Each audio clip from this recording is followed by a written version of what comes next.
When Power Rangers first aired in 1993, not many people believed the show would be a success. This was not only evident by the exceptionally low budget provided by the higher-ups at Fox, but even members of the production staff were uncertain on how well the show was going to do when it hit the airways. Only two people, Margaret Loesch and Chaim Saban, seemed to have any unwavering faith that the show would succeed everyone's expectations. And boy, were they right! Mighty Morphin Power Rangers became an immediate smash hit. Despite airing at an early morning weekday time slot, word of mouth got kids to tune in, and before too long, the show was averaging around 4.5 million viewers per episode. At that time, the only other kids show that had reached those kinds of figures was the original Teenage Mutant Ninja Turtles series. In such a short time, the show had gone from an uncertain commodity to a worldwide phenomenon. Not only were kids tuning in by the boatload, but merchandise sales were going through the roof. Action figures, Megazords, power weapons, costumes, VHS tapes, anything they could slap a logo onto, they did, and we bought up every single bit of it.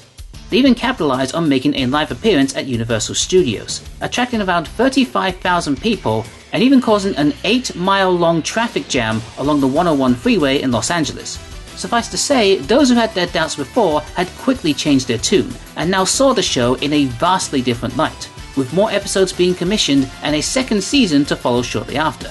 But with Sentai footage running out, Saban would have to enact a master plan to keep the show's runaway success from losing steam.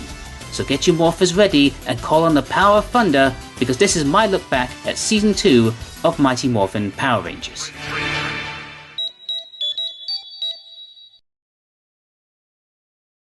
The second season of Mighty Morphin Power Rangers first aired on Fox Kids on July 21st, 1994.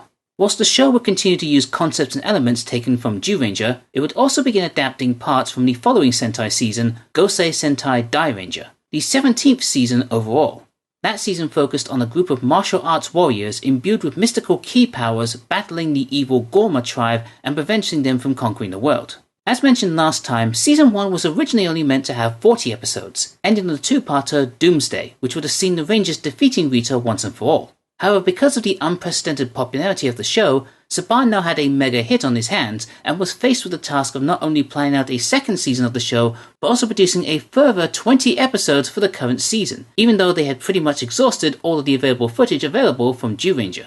Now, they were able to solve the latter problem quite efficiently, by contacting Toei, the producers of Super Sentai, and commissioning them to produce brand new Zyuranger footage, dubbed Zyu2 by the fans, to be used exclusively for Power Rangers. This new footage would also incorporate story elements from Power Rangers not seen in Zyuranger, like the relationship between the Green and Pink Rangers, and the Blue Ranger being depicted as the brains of the group rather than the comic relief he was seen as in the Sentai. As for how the second season would turn out, Saban did manage to negotiate a deal with Toei, acquiring footage from the following Sentai season, Dairanger.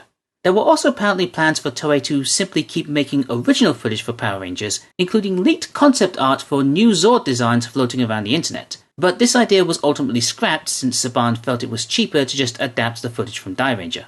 Speaking of which, the use of said footage within Power Rangers turned into a bit of an odd hack job. Whilst the Zords and monster footage from Dairanger were brought over, the decision was made to forego using the Dairanger suits in favour of keeping the Zyuranger suits. The reasoning is actually very logical. The Zyuranger suits are a huge part of the Power Rangers identity, so much so that even to this day they are heralded as a key part of the brand's image. Whenever you see anything marked with a Power Rangers logo, you're almost guaranteed to see an image of the original Red Ranger alongside it, even if it's just the helmet. With so many changes already planned for the new season, along with some unexpected changes that we'll get to later, Saban feared that changing too much of the established formula could ultimately drive loyal viewers away, as well as affecting toy and merchandise sales. The problem with keeping the Zyuranger suits, however, was that there was even less Dairanger footage that they could use, since they couldn't use any clips that featured that show's suits. To make up for this, Saban would begin filming original fight scenes that would see the Zyuranger suits used a lot more in American footage. Naturally, this made it even more easy to tell when they would switch between them, as not only did the American footage appear cleaner and newer than the Sentai, but the Zyuranger suits looked a lot bulkier in American footage, particularly around the neckline. Sometimes a monster's costume would also feature in American footage alongside the Zyuranger suits, but other times it was back to basics with the Rangers reacting to the Sentai shots. All of this resulted in a very confusing mishmash of American, Zyuranger and Dairanger footage all interacting with each other. Not to mention that there was still Zyu2 footage left over from the previous season, so you had 4 different resources coming in all at once, all reacting to each other. It's like that Spider-Man meme, only even more confusing. There's a lot to get through with this new season, and I think it's just easier to address the changes as we get to them. So let's begin our journey through Season 2, starting with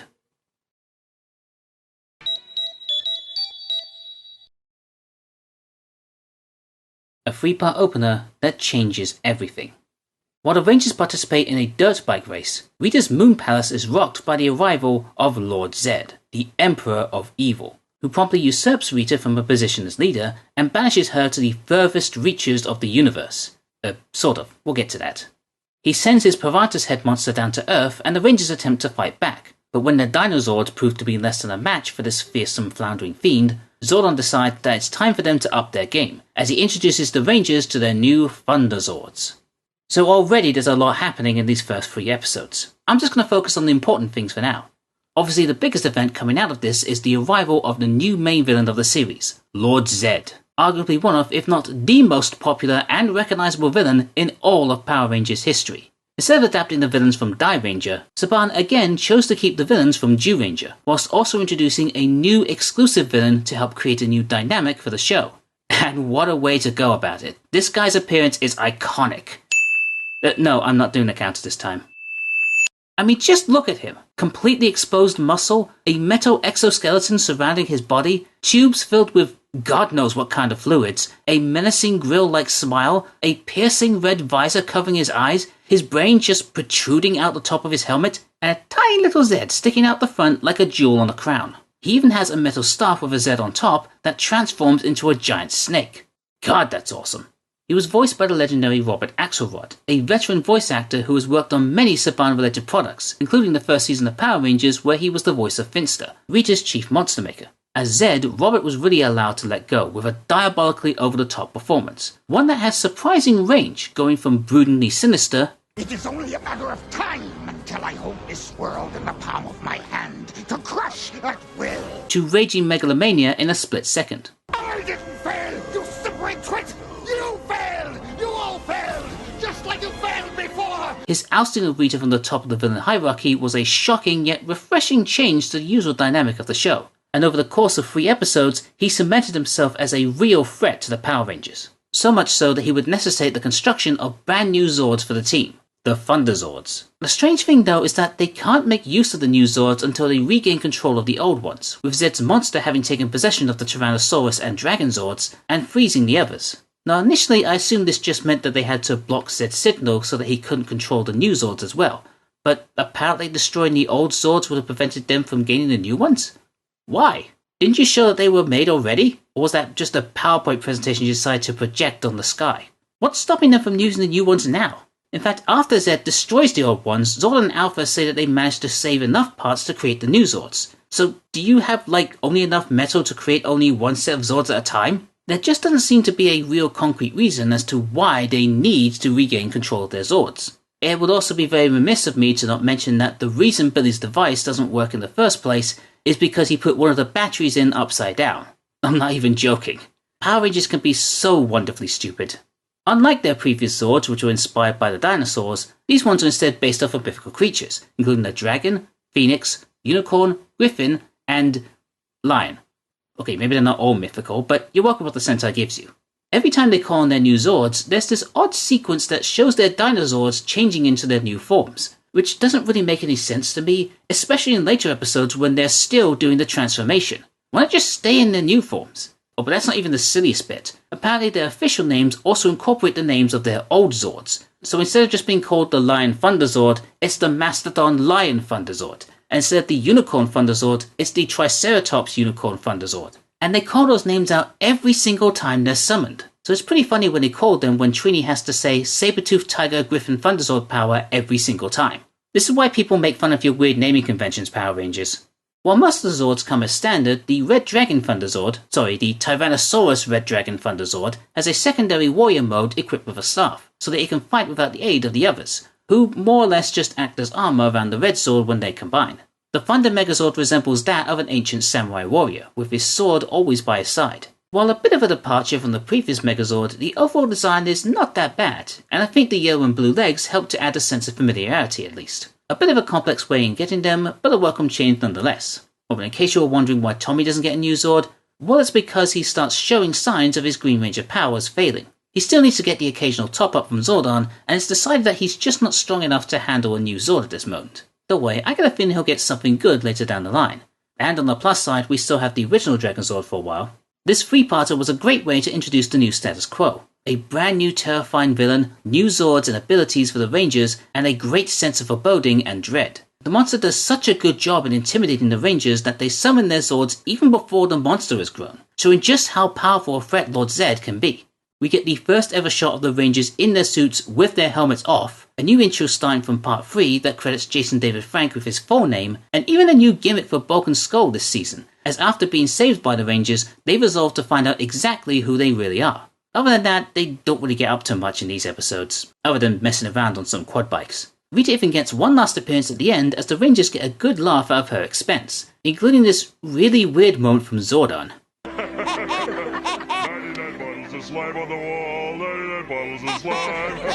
It's just so bizarre to see him act in such a silly way. But hey, new season, new villains, new Zords. Let's see what kind of escapades the Mighty Morphin Power Rangers get up to next.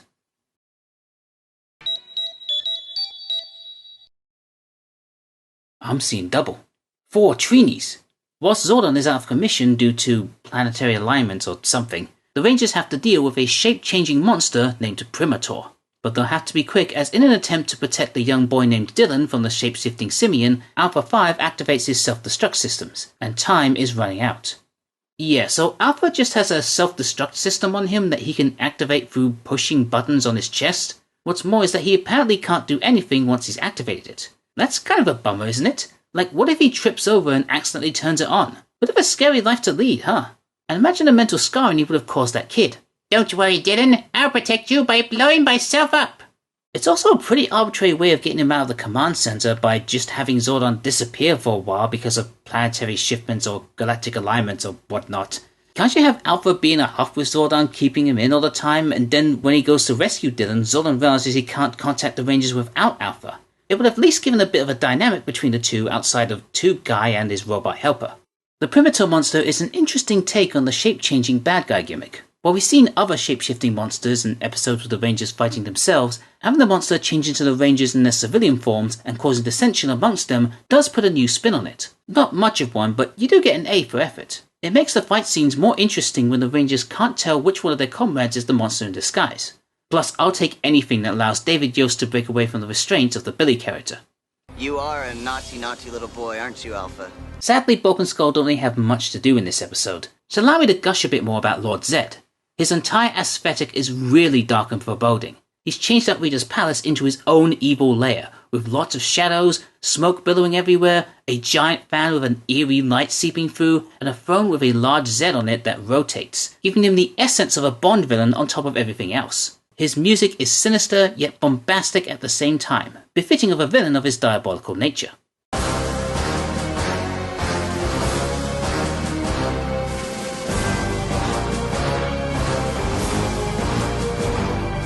When he creates monsters, he does so by transforming a creature or an object, often something that has personal value to the Rangers, to make them hesitate from destroying it. That's pretty clever planning, though I will say not every one of his decisions makes complete sense. For example, his method of growing monsters is not to hurl his staff to the ground, thankfully, but instead to chuck a grenade at them which they voluntarily use to blow themselves up in order to grow. Bit of a weird thing to do, but again, limited by what the Sentai does. He's also brought along his own brand of putties, which are completely decked out in white with a silver chest plate with a Z symbol emblazoned on it. That same symbol ends up being their weak point, as striking it causes them to fall to pieces and disappear. And yeah, it does have to be a precise strike and not just a light tap, otherwise these putties would live in constant fear of anything coming into contact with them. Wow, who would have thought that Alpha and the putties share something in common? And now I'm just imagining two putties celebrating by chest bumping themselves into oblivion. Well, maybe the answer's in these controls. No, don't touch that. Whoa.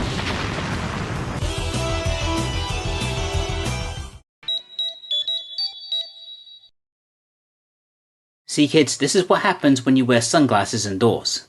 Zedd casts a spell on Billy and Zack's new sunglasses, causing them to see their fellow Rangers as putties. This will make fighting the new Salaguana monster tough, as the Rangers won't be able to tell friend from foe. Long story short, this is a pretty nothing episode, which, to be fair, is something you would expect from this show, particularly in its earlier seasons. Zedd's plan is actually rather good, but I don't feel like we've explored its potential enough. Much like Power Ranger Punk's last season, the main issue is resolved a bit too quickly for my liking. All they have to do is morph and the spell is temporarily nullified, allowing them to fight the monster unhindered. You could have got a couple of more interesting moments out of this premise, like Zedd could have been really diabolical and have his putties fight each other to confuse Zack and Billy on which ones are their friends. Or maybe they do accidentally hurt one of them and it shakes their confidence a little bit. Just feels like some missed opportunities here. I'm just probably being nitpicky. At least there's some good Broken Skull moments, like when they get the tension this time by playing Miss Appleby's own words right back at her. I don't want anyone to say another word. Another word. Uh-oh. I just love these guys. Though honestly, they could have probably done literally anything and she would have come down on them like a ton of bricks. Heck, she admonished Jason for talking during a test even before she had handed out the test papers. What is up with the education system at this school? There's also a really dumb moment at the end of the episode where Bulk, for some bizarre reason, thinks that a random iguana can help them find the Power Rangers. I thought maybe they would have ran away from it, seeing as how it transformed into a monster right in front of them earlier. They even kind of give a little fake out after it crawls up Skull's leg. Maybe they're just getting braver? You know what, I'm going to chalk this up to character development. The only other thing worth noting is the Rangers making the new Zord formation where they all ride on top of a platform. That's about it. Like I said, a pretty nothing episode.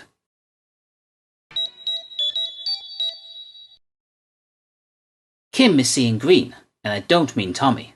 When Kim becomes jealous of Trini's club doing better than hers, a spell from Lord Zedd causes her to be moody and aggressive with everyone. This amplified animosity might prove to be a problem for the Rangers when they face off against Zedd's latest monster, the titular Bloom of Doom. I'm in two minds about this episode. On the one hand, we get to see Amy Jo Johnson flex her acting skills a bit. The bitterness and snarky attitude that comes from Kim as a result of Zedd's spell makes for an interesting change. You can almost see the typical Valley Girl stereotype her character derived from before they laid on the sweetness and goody two-shoes nature. That sarcastic smile she gives the camera before morphing is really unsettling. On the other hand, we don't get to see this new attitude of hers play out in the fight too much. She maybe says one angry thing towards Trini, but other than that, nothing else comes from it. No miscommunication, no infighting, nothing. At least when Jason and Tommy returned against each other last season, we saw them arguing constantly before they learned to work together. But here, Kim is kidnapped way too quickly, and when Trini frees her, the spell just stops working. Couldn't you have at least one scene of the Pink Ranger shoving Yellow out of the way so that she can get the glory? Is this going to become a thing where I complain about plot points that aren't used to their full potential? No, I told you, I'm not doing counters this time! Oh well, at least I got to see Tommy flailing around like a goon. Seriously, what is he doing here? Is he trying to beat Jason from last season? We also get the real first instance of Bulk and Skull acting out one of their plans to discover the Rangers' true identities. We've seen brief glimpses of this in the last two episodes, but they've either been too vague to comment on or too stupid to take seriously. However, this one sounds quite reasonable. Get recordings of people's voices and see if they match up with that of the Rangers. Unfortunately, their findings are corrupted due to natural circumstances. Still, kudos to them for their logical thinking. Good luck, brave adventurers, we're all rooting for you. Just try not to be jerks to Kim anymore. She could be worse than any of Zedd's monsters. You remember, Bulk.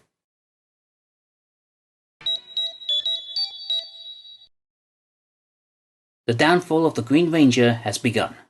Tommy's been having nightmares lately about losing his powers, but those nightmares may become a reality as he's forced by Goldar to steal the Sword of Power and hand it over to Zedd's newest monster, Robo-Goat.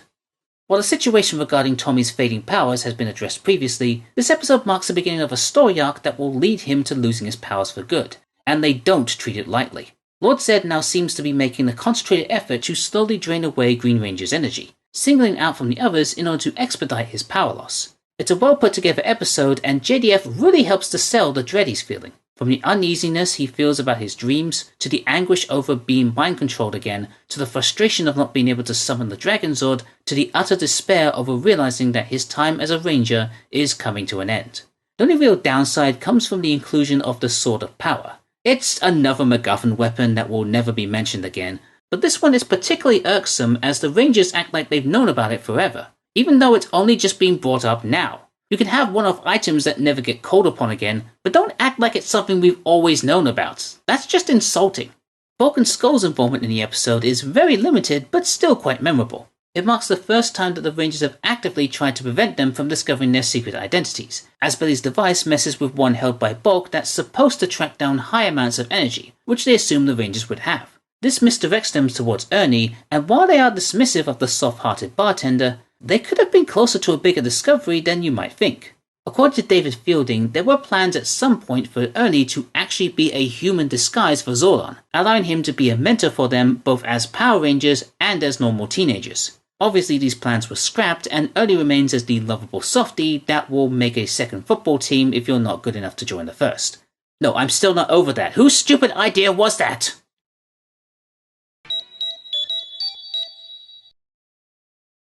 Is it just me, or does it feel like we've done all this before? The Rangers organise another cleanup drive with the Angel Grove community, but Zedd has other plans in mind as he sends down his Octophantom monster and kidnaps Tommy. The race is on for the Rangers to save their green friend before the monster drains his powers. This episode is rather straightforward with its plot. Another monster kidnaps one of the Rangers and the others have to try and save them. It allows us to see Jason and Billy at their best, with the former charging in to battle the monster alone, giving the latter time to discover its weakness, though Billy is able to prove how resourceful a fighter he is now when rescuing the others. It does feel like this is another episode with recycled parts and concepts from previous ones. Another cleanup drive, another monster that captures Rangers in a bottle, even defeating said monster with a mirror, which only just happened 4 episodes ago. Come on guys, stretch out a bit, will ya? However, it's the Bulk and Skull plotline that people tend to remember more from this episode, as they discover a camera left by the local news team that just so happened to record the Rangers as they were morphing. Now, like doofuses, they don't bother to check the footage to see if anything did actually record, but nonetheless they walked right through the youth centre declaring their finds. Fortunately, the Rangers managed to trick them by swapping the tape for one that has some cartoons on it. A lot of people like to throw a bit of shade at the Rangers for doing this, as well as morphing in front of the camera in the first place. In their defense, how were they supposed to know it was filming? This is 1994. Cameras weren't as advanced and commercially available as they are today. Plus, it would normally be checking to see if civilians were watching, not devices, and oh yeah, there's another interesting thought here. They're teenagers! You're telling me they're not allowed to make mistakes? I'm sorry, but blaming them for this just kind of feels like hindsight snobbery, where someone arrogantly acts like they would have handled the situation better after the fact. Anyway, another decent or rather lucky find for the duo, but unfortunately they're done in by their own blind hubris. Nice. Sadly no sign of John, Paul, George or Ringo, but would you settle for Richie? The Power Rangers are gearing up for a broomball competition against their rivals from Stone Canyon. However, Zedd creates a monster based on their mascot, and the newly formed Stag Beetle attacks the Rangers in another effort to drain Tommy of his powers.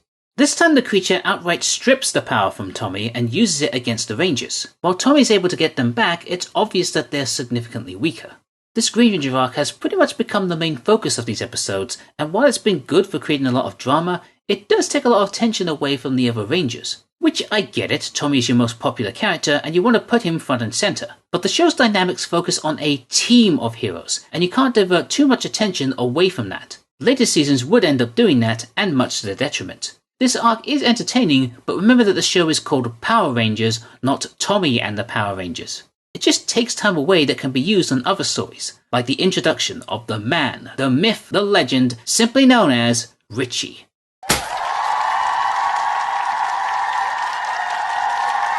Who is Richie, you ask? He's just some minor recurring character. I don't think he actually does anything significant in the show. He mostly exists just to be a potential love interest for Trini.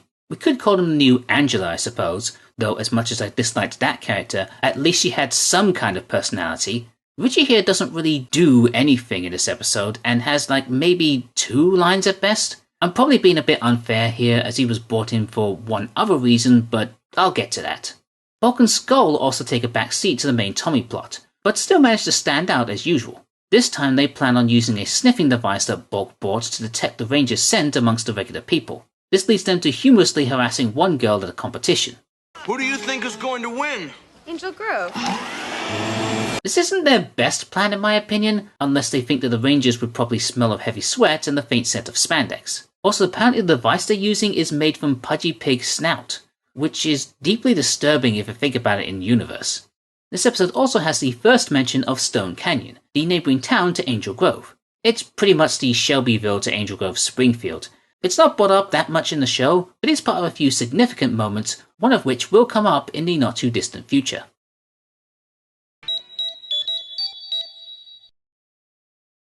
You know, I've heard that Martians have trouble viewing this episode. When Lord Zedd kidnaps Trini's neighbour Hallie, the Rangers travel to the mysterious Venus Island in order to rescue her. But after an encounter with the invincible flytrap monster, Tommy has to make a difficult decision, give up his powers or lose Hallie to evil forever. I'm a little bit lost with this one. While the monster is interesting and unique looking despite having a very weird sounding name, the rest of the episode feels a bit off. Like, the reason Zedd kidnaps Hallie is because the Rangers were making fun of his putties? Really? There's almost Rita levels of pettiness. The island itself is also very lacking. Sure, they're reusing a lot of Sentai shots from the Island of Illusion story, but more to the point, when the Rangers are actually on the island, it looks just the same as the normal parks and beach shots they use, but with a few rocks and papier-mâché plants strewn here or there. Couldn't they have found a unique place to film like they did last time? But that's not the weirdest part of all this. For some strange reason, Jason and Zack have very few lines when morphed. And I don't mean like they're not a major focus of the episode, I mean even when they're clearly supposed to be talking, we don't hear them say anything. Apparently for DVD and streaming releases, portions of Jason and Zack's audio have been removed. While it's not exactly clear why this was done, it is more than likely due to something that we're going to touch upon in a few episodes, so I'm going to save my thoughts on that until later. Regardless, it is just weird to have complete silence in a few shots and others where characters are reacting to something no one has said. Also, the Rangers just adopt yoga poses when they're inside the monster. That's odd.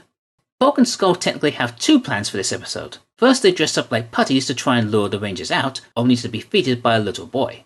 This was pretty much what set the events of the episode in motion. They come back at the end questioning Hallie about what the Rangers look like and even bring a stereotypical sketch artist with them to draw their description. Even though Hallie very accurately described Jason and Tommy, the artist's rendering is very much not that. Like, were you even paying attention, dude? Jeez, Bulk, where did you get this hack from? The same agency that made this botch job?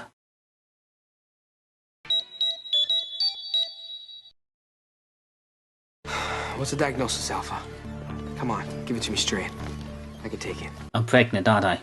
Kimberly is trying to write a new song, which inspires Zedd to create the Guitardo monster. When it's able to subdue most of the Rangers, Tommy and Kim are the only ones left to take on this musical menace.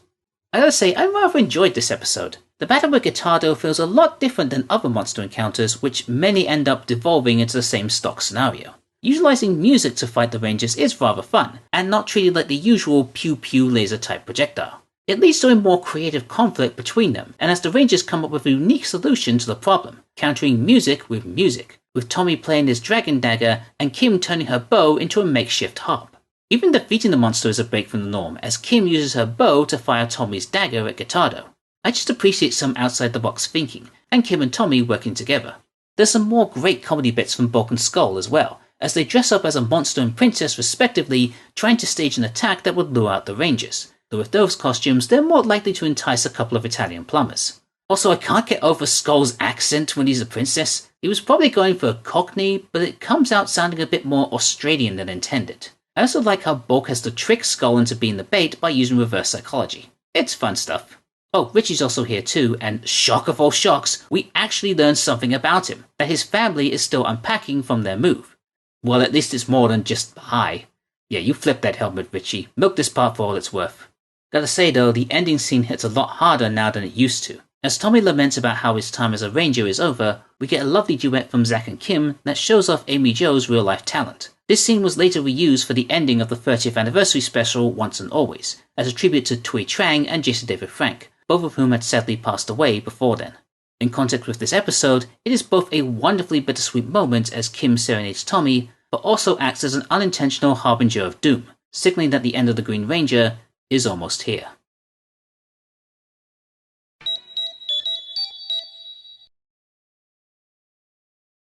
It's time to say goodbye to the Green Ranger, in the most ridiculous way possible. Lord Zedd enacts his master plan to finish off the Green Ranger for good, by having his turban shell monster kidnap Tommy and drain the rest of his powers. To make matters worse, he captures the rest of the Rangers and reveals his plans to use the remaining Green Ranger energy to create his own Dark Rangers.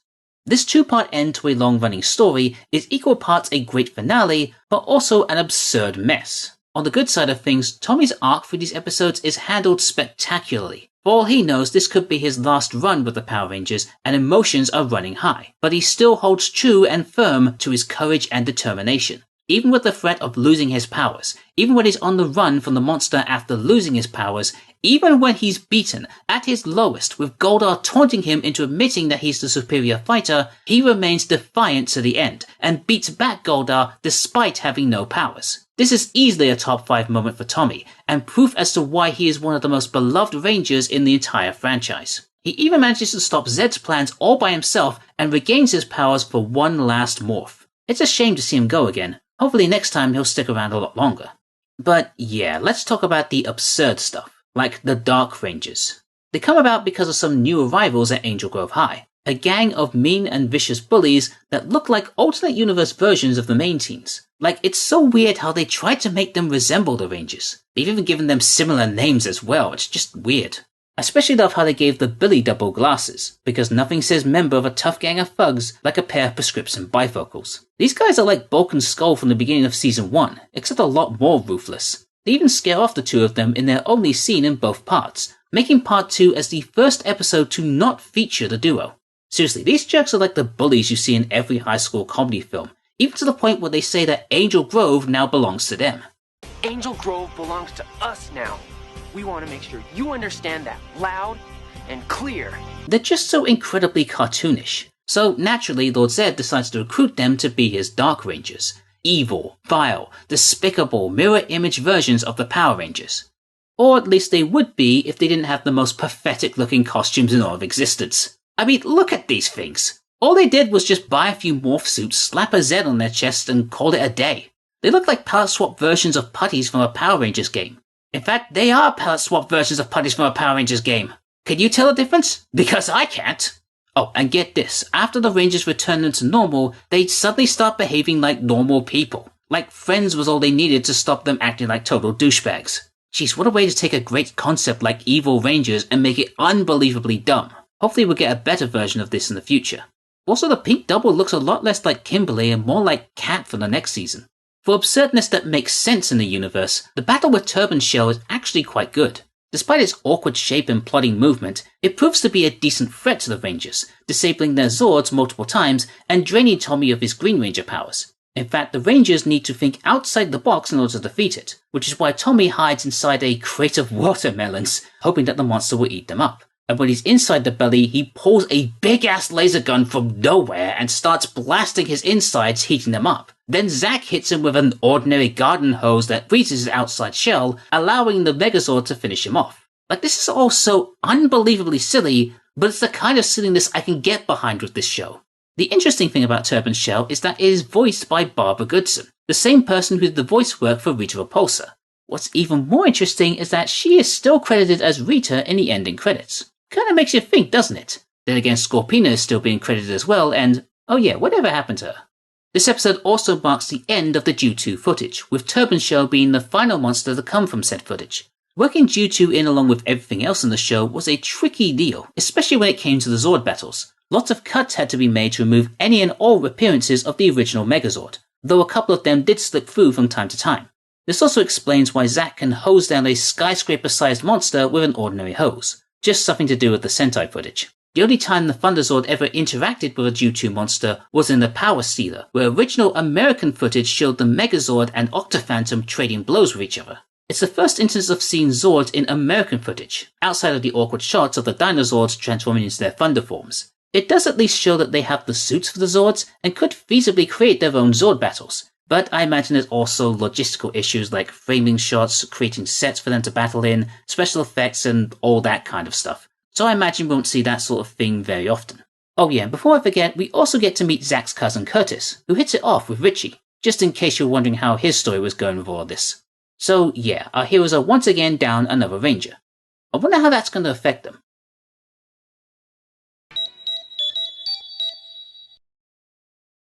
Quite a bit, apparently. Jason is feeling guilty over Tommy losing his powers during the Green Candle story last season. This inspires Lord Zedd to capture the other Rangers and use candles to drain their powers as well. This leaves Jason with a difficult task: defeat the powerful Pipe Brain monster and rescue his friends before history repeats itself. This is a fantastic episode and one that was sorely needed. One of my complaints about the aftermath of the Green Candle saga was that losing Tommy as a Ranger seemed to have no effect on the team whatsoever. Heck, they barely even mentioned the guy beyond that, and everything just carried on as normal. Here we get to see exactly what effects his departure has on the team, or at least with Jason. His guilt over not being able to prevent Rita from stealing the Green Ranger powers is weighing heavily on his mind. Sure, they managed to prevent her from taking the powers outright, but clearly his failure to stop the Green Candle is something he is having trouble getting over. I love that they're putting a strong focus on Jason here. As leader, he has always been confident and self-assured, but this is now a real test of his resolve, to put aside his self-doubt and to make sure that he doesn't make the same mistake again. I do wish that this episode came out after the Green Candle, but I'm at least glad that they got around to telling it eventually. I also like the subtle touches they put in, like making Jason's training dummy green and using the remains of the Green Candle to light the new ones. There's also a nice cameo from Tommy at the end, as we see him writing a letter to Jason saying that he doesn't blame him for what happened. It also partially explains why he's not currently hanging out with them, as we can assume that he probably needs a bit of time to himself. Interestingly though, Tommy isn't wearing green in this shot, even though the last time he lost his powers, he still was. Foreshadowing perhaps? This episode also features the first proper showing of a monster from Die Ranger, Pipe Brain. Zedd creates him from a karate trophy, and I gotta say, for as cheesy as the effects look, I was quite impressed with how well they made the transition scene work with the Sentai footage. Sure, I don't quite understand what pipes have to do with karate, but it's just a nitpick. And because we're now using Die Ranger villains, we can get some proper shots of the Zords interacting with the monsters. Now doesn't that feel good knowing that these guys are actually fighting each other? We might now be having the opposite effect with the Ranger fights, but let's just be thankful for small mercies. Bulk and Skull's involvement is a bit of a rush job. They overhear Kimberly saying the word Ranger and decide to follow her and the others. They try snapping a photo of the Rangers, but just end up with egg on their faces. Literally. Though how they didn't notice them morphing when they were right there in front of them is beyond me.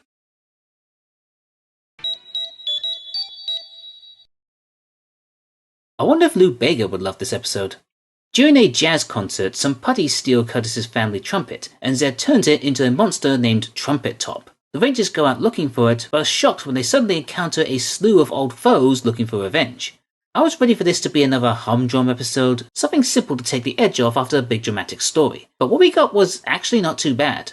Curtis gets to play a prominent role in the main plot, which is really unprecedented for a minor recurring character. Not even the teachers have gotten this involved. It would be nice if Richie could get some of that attention. We've had nothing from him and he's been here, 6 or 7 episodes now? Justify your existence! It's a famous trumpet. A famous trumpet? Okay, you get a pass. Hey, if you didn't say that line, the story just couldn't continue. It's also cool to see some of the old monsters come back, and this time not just being illusions. Well, I mean, technically they are, but they are interacting with the Rangers whilst being illusions. Don't think about it too hard. I have to give props to the stuntmen for pulling off these kinds of moves while wearing what I'm sure are uncomfortably heavy costumes. That can't have been easy. In fact, I think that one might be dead. Can someone go check on him? The main monster, Trumpet Top, is also fairly decent. While it takes a backseat to most of the fight, it makes up for it during the Zord battle, even stealing the Megazord saber for a bit. Though I'm not entirely convinced that Trumpet Top is the right name for it. Aside from the 2 literal horns sticking out of his head, nothing about it suggests that it is a music-themed monster. In fact, its Sentai counterpart is actually based on tofu. Granted, working that into the show might be a bit more difficult, but still, the trumpet theme feels a bit of a stretch to me. Okay, so this is the first time this season that I feel that the Rangers are kind of being jerks to Bulk and Skull. Their plan this time is to make a cement casting of the Rangers' footprints so they can match it up with people's feet. It's actually pretty clever of them to use forensic science. Unfortunately, the Rangers cause a stampede towards the dance floor, and while they were able to save the cast they made, Skull accidentally causes Bulk to drop and break it. And then the Rangers just mock them, saying things like, "Don't go to pieces over it." You know what? Screw you guys. I get protecting your identities and everything, but that was just uncalled for.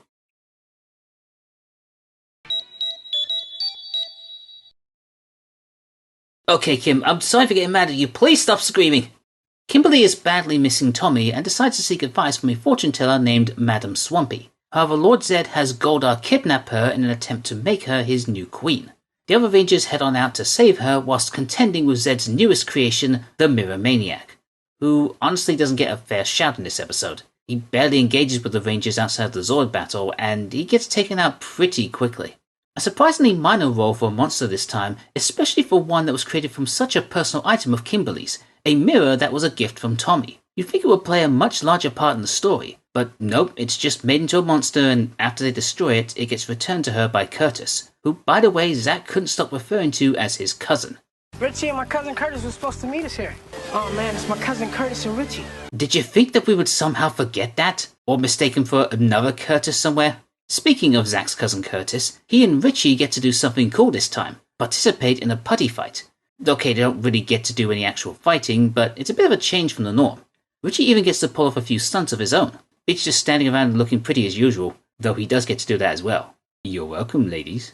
But the star of the episode most definitely has to be Kimberly. When Goldar attempts to transform her into Zedd's new queen, curiously putting her into Rita's old attire, he fails to completely erase her memories. This gives Kim a chance to bluff her way through this until help arrives. And my goodness, her impression of Rita is pretty much spot on. The voice, the attitude, the mannerisms, she has them down to a T. These clothes are wrinkled! I deserve better! You swine! You should be kneeling to me! It is actually kind of terrifying, and probably kill her on her voice. We also have possibly Bulk and Skull's most ridiculous plan yet, as they do get to meet Madame Swampy and ask her to help them find out who the Power Rangers are. Unfortunately, their pitiful payment for her services has her send them on a wild goose chase that leads them back to the youth center, where it's revealed that she and Ernie had set all this up as a form of promotion. You know what would have made this even funnier though? If she was played by the same actress who played Miss Appleby. No, better yet, have her actually be Miss Appleby, and make this into some form of elaborate revenge for all of Bulk and Skull shenanigans. I bet she still remembers a time they unleashed an entire flea circus on her. Wait! Ay, ay, ay, ay, ay! Zordon, what's that in the viewing globe? That is the future you are seeing, Alpha. That is the White Ranger.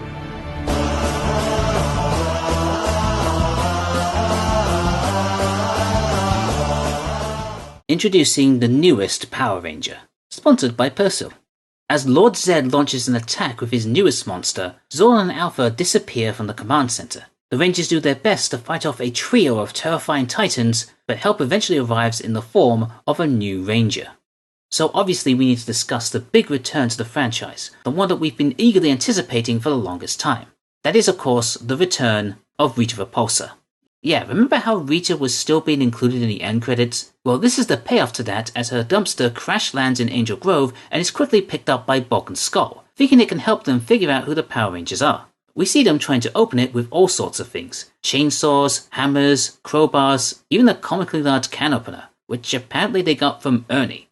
Thankfully the Rangers managed to prevent Rita from escaping and send her back into space, with Bulk and Skull being none the wiser on what happened.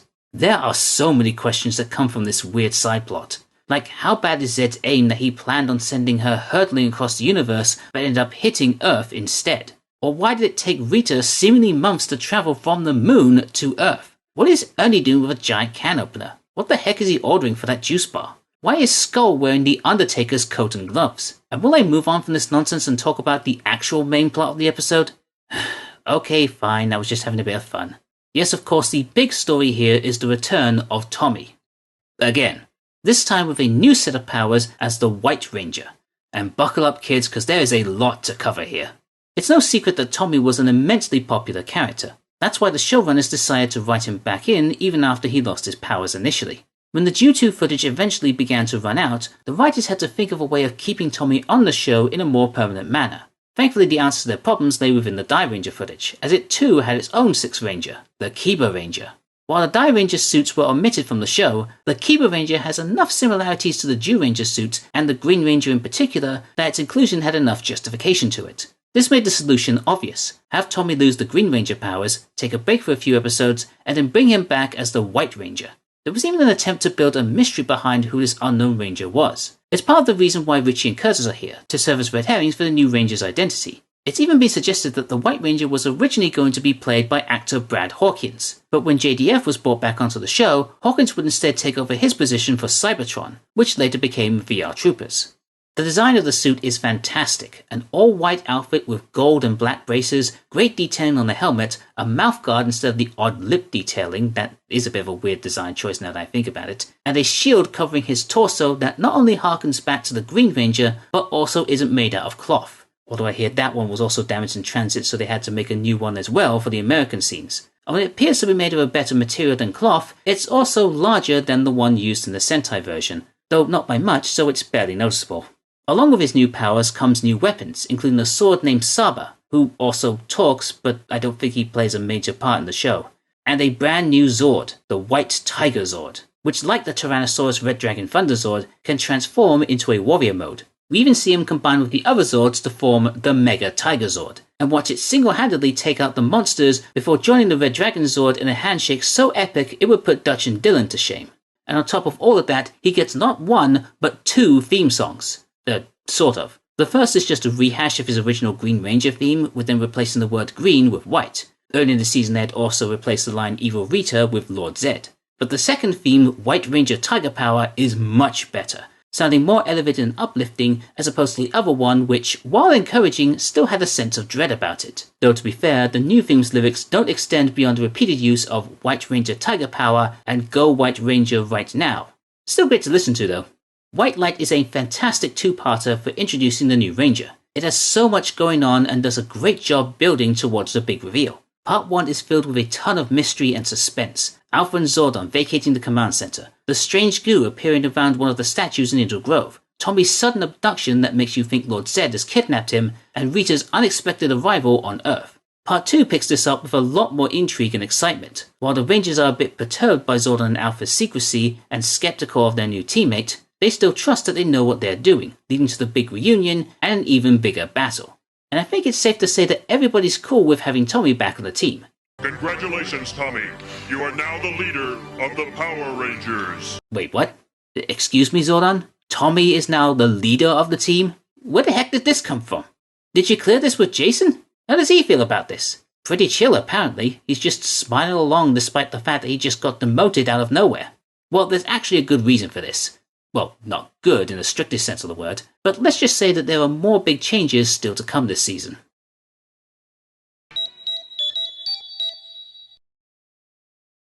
What's this? Richie asked Trini to study with him? It's about damn time. Shame it would lead to anything. Tommy and Kim's date is ruined when Lord Zedd sends a squad of putties to attack them. They steal Kimberly's purse, and from it, Zedd creates 2 fearsome monsters. The Rangers will need to divide and conquer to deal with this devilish duo. I'm actually kind of glad that this is a very ho-hum episode. We've had such a lot of big moments already, and even more still to come. It's nice to have one that's just a little basic. That being said, it's not terrible, it's perfectly fine. Both monsters are able to provide a decent challenge for the Rangers, though Pursehead is taken out fairly easily by a swift kick from Tommy. Not even a finishing move, that's gotta be embarrassing. Lip Sync at least gets taken out in the Zord battle. The interesting thing though is that despite both of them being from Die Ranger, Pursehead appears exclusively in American footage, whilst Lip Syncer is only shown in Sentai footage, which makes for another awkward fight with the American footage of the Red Ranger, especially since his attack causes a massive gash on the side of her face. The first instance of blood in Power Rangers. Ooh, that will really get the parents wagging their fingers. Outside of the action scenes, everything else is, again, just fine. The scenes of Tommy and Kimberly on their date are really sweet. I like how they're giving them such a loving relationship without making it too overbearing for the viewers. They're in love, but not too lovey-dovey with each other. They even incorporated a bit into their fighting style.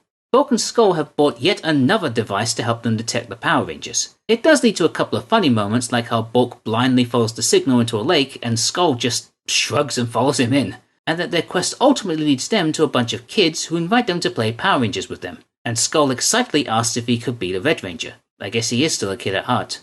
The only other thing worth mentioning is how the opening credits have changed to reflect Tommy's transition from green to white, though it is worth noting that he was still being billed in the opening credits despite not appearing in the last few episodes. Maybe a tactic by Saban to keep the viewers invested, but it is a bit devious, isn't it?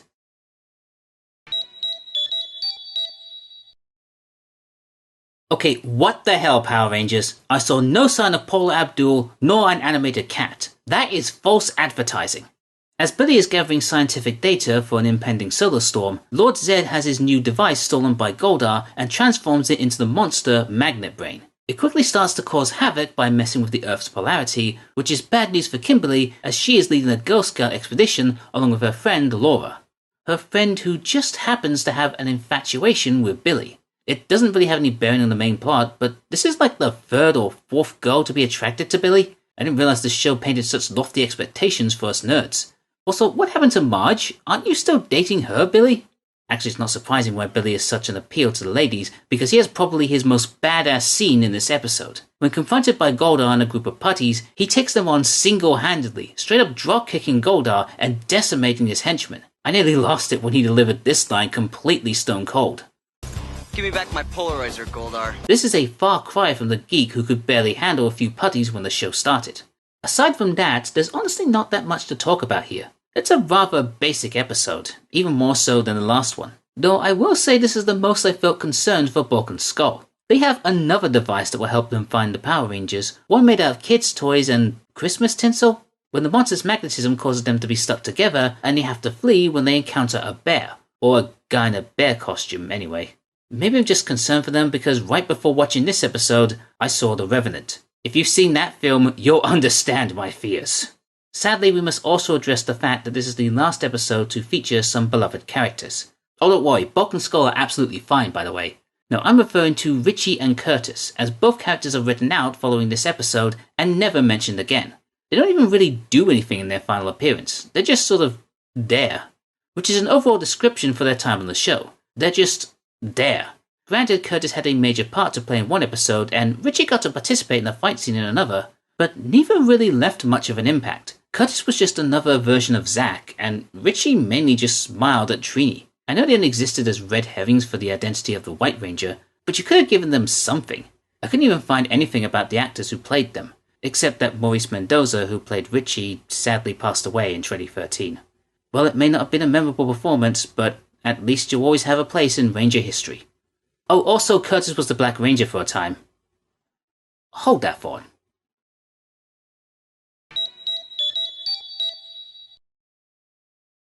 You know, I heard this episode was a graveyard smash. What, you want me to not make that reference? It's right in the title! The Rangers are helping the local kids celebrate Halloween by taking them trick-or-treating, but Lord Zedd has other plans as he has Goldar kidnap Tommy and take him to another dimension, where he has to battle an assortment of monsters from the past. Well, finally we have a Halloween episode that takes place on Halloween. Took them long enough. The last couple of times we've had a costume party and a spooky game show taking place in May. Still, these must be fun episodes because the cast get to dress up in fun costumes. More so than normal. And see, I knew Betty was related to Doc Brown. He's the spitting image of him. There's nothing too elaborate about Zedd's plan this time. It's another separate one Ranger from the other scheme. Having putties disguise themselves as trick-or-treaters is a good ploy, and nice touch in putting black gloves and boots on the fake Rangers. Reminds me of the Mutant Rangers. By the way, isn't it kind of sad that these costumes look far better than the ones used for the Dark Rangers? This episode is also an excuse to bring back some old monster costumes, including Premator, Snizzard, not voiced by Bryan Cranston this time, and everyone's favourite, the Pumpkin Rapper. He even gets to have a Zord battle this time, which is really cool, if you ignore the fact that we're back to doing Jew 2 footage versus Die Ranger footage. There's also two new monsters, Doomstone and an unnamed Key Monster, but the former only summons more monsters to fight Tommy, and the latter is only in one scene and barely does anything. Man, even Richie did more than you.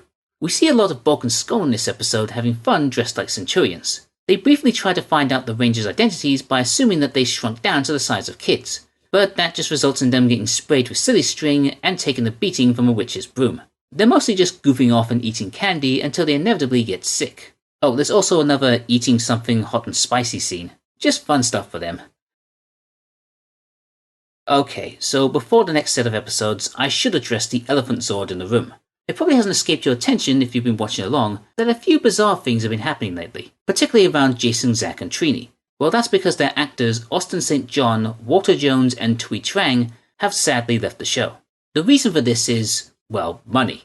The cast wasn't really being paid that much, some sources claiming around $600 for 12 to 5 hour workdays for 6 days a week. St. John said in a 2014 interview that he, quote, could have worked the windows at McDonald's and probably made the same amount of money. With the massive surge in popularity of the show and merchandise selling like hotcakes, it was only natural that some of the cast felt like they deserved at least a bit more pay. Unfortunately, the show was non-union, and Saban pretty much decided that they were replaceable, and got rid of them. Or they walked out, I'm not entirely sure.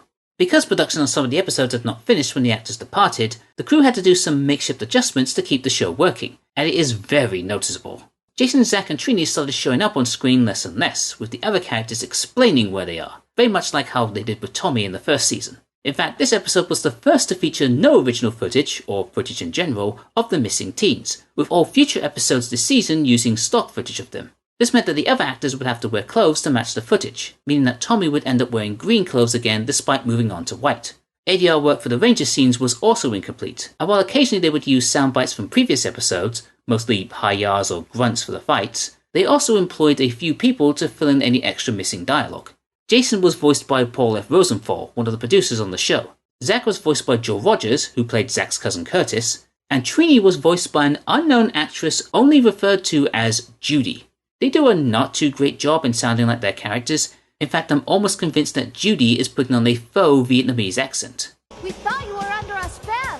I can't believe you tricked Goldar. Probably good for her that we don't know much about her. While this did fill in most of the gaps, there are a few times when these characters are noticeably quiet. Like in the Welcome to Venus Island episode, where there should be some dialogue but no one is saying anything. In fact, these scenes with dialogue do exist, but for whatever reason, they've been removed from DVD sales and streaming services. It's Tommy! What's he saying? He must be telling us that heat is what we need to defeat the monster. Perhaps if we put our power points together. Alright guys, let's do it! Yeah, let's try it. He must be telling us that heat is what we need to defeat the monster. Perhaps if we put our power points together. Yeah, let's try it.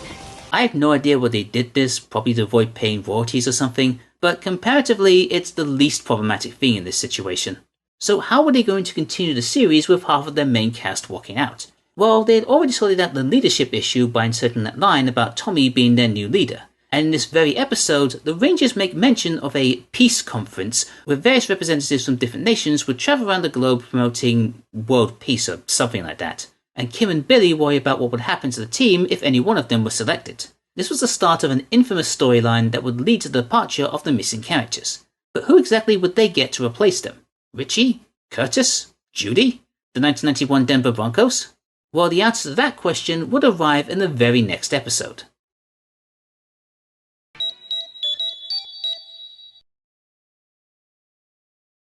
No, I've told you guys before, we're doing ninjas next season.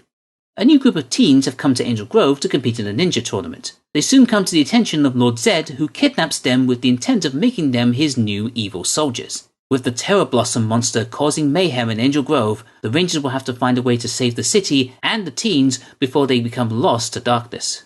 This three-parter serves as a way to introduce us to our new soon-to-be Power Rangers. Rocky DeSantos, played by Steve Cardenas, Aisha Campbell, played by Karen Ashley, and Adam Park, played by Johnny Young Bosch.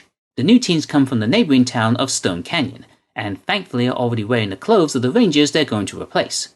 As an introduction, it's not too bad. They quickly get across how noble these characters are, although they do kind of beat it into you a little bit, and show how competent they can be in a fight. Acting-wise, it's a different story. It really goes to show just how far the main cast has come since the series began, because the new guys really sound stilted in their performances, no different from the usual guest characters that come in for one episode. I'm willing to forgive them since this is their first appearance and they did join the show under unfortunate circumstances. I'm sure that in time they'll settle into their roles. As for the three-parter itself, my god, this thing is all over the place. It's one of the craziest multi-parter stories I've ever seen. In the first part, there is this insane 3-minute chase sequence where the Rangers and our new teens are trying to catch a runaway baby buggy as it tears through the park. People are leaping out of the way, there are unnecessary flips, spins, and jumps. At one point, the new teens just jump and glide through the air somehow. Adam pushes a guy off a ladder even though he wasn't blocking him. I push you for no reason, out of the way! And it all culminates with the girls doing these massive jumps to stop the buggy from going down the steep hill. It is one of the most bonkers action scenes in, I think, the entire 30-year run of the show. To think that these 6 teenagers, in peak physical condition, 3 of them on rollerblades, couldn't catch up with a runaway baby carriage going through grass and mud. You should have been paying attention to this nonsense, Zedd, instead of the 3 guys who are clearly reject goons from an action film. The only real good thing that comes from all of this is when Bulk notices the carriage, he and Skull start chasing after it with no intention that they're after a reward or that the Power Rangers might show up. They just grab their weird triple skateboard things and do their best to catch up. They even spend the rest of the story looking after the kid when his dad and the new teens get kidnapped. It's their first truly good deed of the series and possibly the catalyst for any further noble deeds in future seasons. The proud look those two share when the baby's reunited with his dad is just the best thing ever. You guys really deserve it. Ignore those 2 women who are laughing at you. There's no shame in 2 guys looking after a kid that doesn't belong to them. Wait, that didn't sound right. By the way, fun fact, the little baby Jacob is actually JDF's real son from his first marriage. Isn't that something? But yeah, like I said, the rest of the multi-parter is all over the place. The Rangers are constantly jumping back and forth between trying to save the kidnapped teens and fighting the monster. They get called back to the command center, only to immediately go back out and fight with repeated footage from the exact same episode. The Hatchosaurus is randomly brought back, meaning again we have a Jew Ranger versus Die Ranger Zord battle. I mean, wouldn't it make more sense to bring back a flower-themed monster like the Bloom of Doom from a few episodes ago? There's this new thing they introduced called jetting, where the Rangers can just fly now, even though there's really nothing wrong with them just teleporting anywhere. In fact, they literally had to shoehorn in a reason as to why they can't just teleport to where the monster is, just so they can introduce this new concept that they'll end up abandoning later. Then when they arrive, the monster immediately freezes them into these ridiculous goofy poses, just so they can put the Ranger suits on a bunch of mannequins instead of having the actors standing still like they usually do, and it's just a lot. I appreciate how frustrating the situation must have been, trying to write in new characters and having them connect with the Rangers to later take over from the ones that have already left, but it's exhausting trying to keep up with everything. I feel exactly like Jacob does trying to wrap my head around this three-parter, and knowing that we're not even halfway through the season.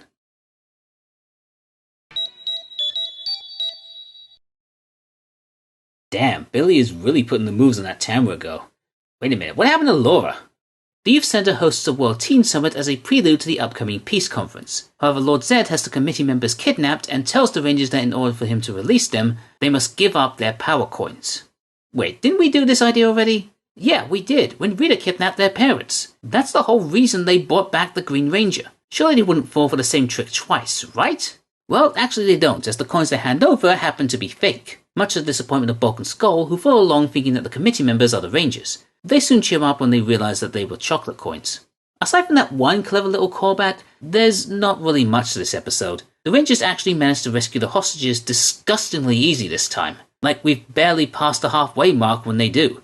The only thing really worth noting is the introduction of a new Zord, Tor the Shuttle Zord, a turtle-themed carrier Zord that can stand upright and fire energy cannons, protects the Tyrannosaurus Red Dragon Thunder Zord inside its shell, and when combined with the others to form the Thunder Ultra Zord, can fly up into the air and destroy monsters by landing on them and squashing them. For a record, this just showed up out of nowhere with no build whatsoever, was only used a total of 3 times, and is never mentioned again. I remember having the toy of this thing when I was a kid. Why did I think it was such a big deal? And what happened to Titanus anyway? Maybe it'll show up next season.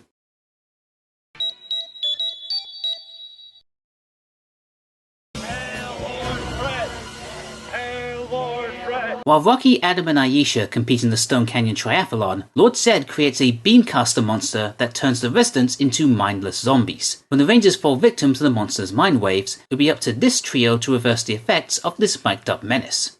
Again, this episode doesn't really have too much going for it. Sure, as a kid, seeing the Rangers get their minds possessed is a scary prospect, but as an adult, I just think, why did the Rangers run right into the path of his hypnotic wave? They didn't even try to dodge it. This just feels like an arbitrary way for the Rangers to get taken out so that the new guys can be the heroes and save them. And if they can use Billy's device safely from the command center, then why did they teleport down to the park where the monster and hypnotized people can get them? They don't even use the device in the end, they just blow him up with a power blaster. You can make new characters look cool and all, just not at the expense of the ones you already have. Or was this just a way of punishing the actors who left by making their characters look like idiots? Oh well, we do at least get some development for Aisha's character as she reveals that she used to work at a radio station, meaning she's at least qualified enough to fix the device. It's the most we've gotten out of these people so far. Also, the monster does kind of look cool and sounds like a radio DJ, which earns it some creativity points. Thank goodness for Bulk and Skull though. Their appearance is minor but memorable. After another failed Ranger detecting device, they soon fall victim to the hypno waves.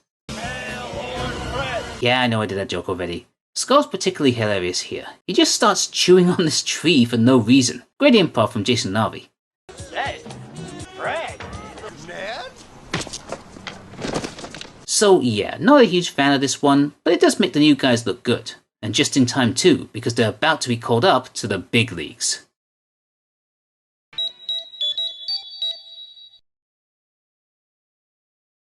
The time has come to say goodbye to some old friends. Jason, Zach and Trini have been selected to attend the World Peace Conference. In order for them to transfer their powers to their replacements, Zordon sends them to a far distant planet to retrieve the fabled Sword of Light. Unfortunately, Lord Zedd, has followed them there to unleash his deadliest weapon yet, the terrifying Serpentera. This is a two-parter that tries to be epic, but for the most part comes off as rather lame. Let's talk about the good stuff first, which all pretty much has to do with the deserted planet. I'm amazed at how much effort was put into making this place look completely decimated. They could have just thrown on a filter, which they did, and put a few rocks and plants somewhere and left it at that. But look at this! Crumbling buildings, rubble and debris everywhere, broken post lamps, actual fire. And make no mistake, none of this is from any of the Sentai apart from a few wide shots. This is all American footage. They went above and beyond to make this city look like a nuclear bomb had hit it. It makes a great change from the usual caves and parks they usually find themselves in. And let's not forget Serpentera. What a behemoth! A colossal-sized Zord that literally towers above the entire city. It's so big that even the Rangers' Zords look like flies compared to it. And as for destructive capabilities, forget about it. Instead of just destroying the Rangers, Lord Zedd has Serpentera wipe out the entire planet. Not just the city they're in, the whole friggin' planet. You have a planet buster, Zedd? That's amazing. Thought at least it would be, but blasting an entire planet apparently drains it of most of its energy. I guess the writers must have realized how ridiculously powerful this thing was and needed to handicap it somehow. There's just something really funny about the mighty Lord Zedd, Emperor of Evil, pushing all the buttons on his panel and raging about how his new machine doesn't work. It's like watching your grandparents trying to figure out how Skype works. Or like me when I'm trying to beat the final boss of the fighting game. I should also mention that Bulk and Skull, despite not being used that much, are still quite good here. There's one scene where they're wearing lederhosen and feeding each other chocolate, as you do, and another where they offer to help Aisha open her locker. Genuinely feels like there's nothing nefarious going on here outside of a mild bit of flirting. Is that more character development I see there? Also, what's with all the junk inside there? Are you sure you got the right locker, Aisha? Alright, let's talk about the main problem I have with this story, in that it is incredibly stupid.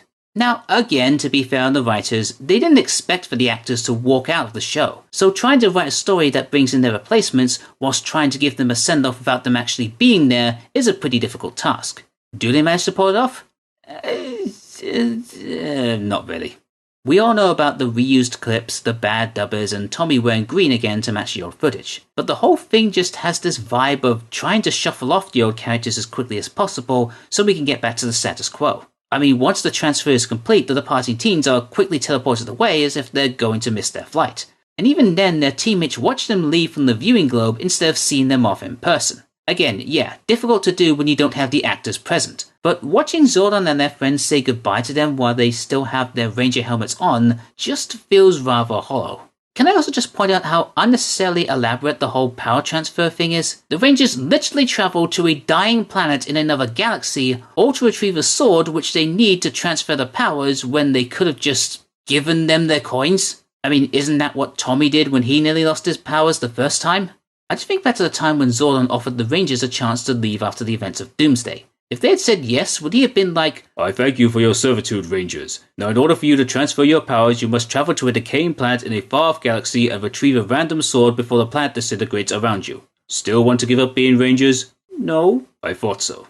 And just to quickly mention some other stuff, the monster Silverhorns spoke with a random Texan accent but barely did anything noteworthy.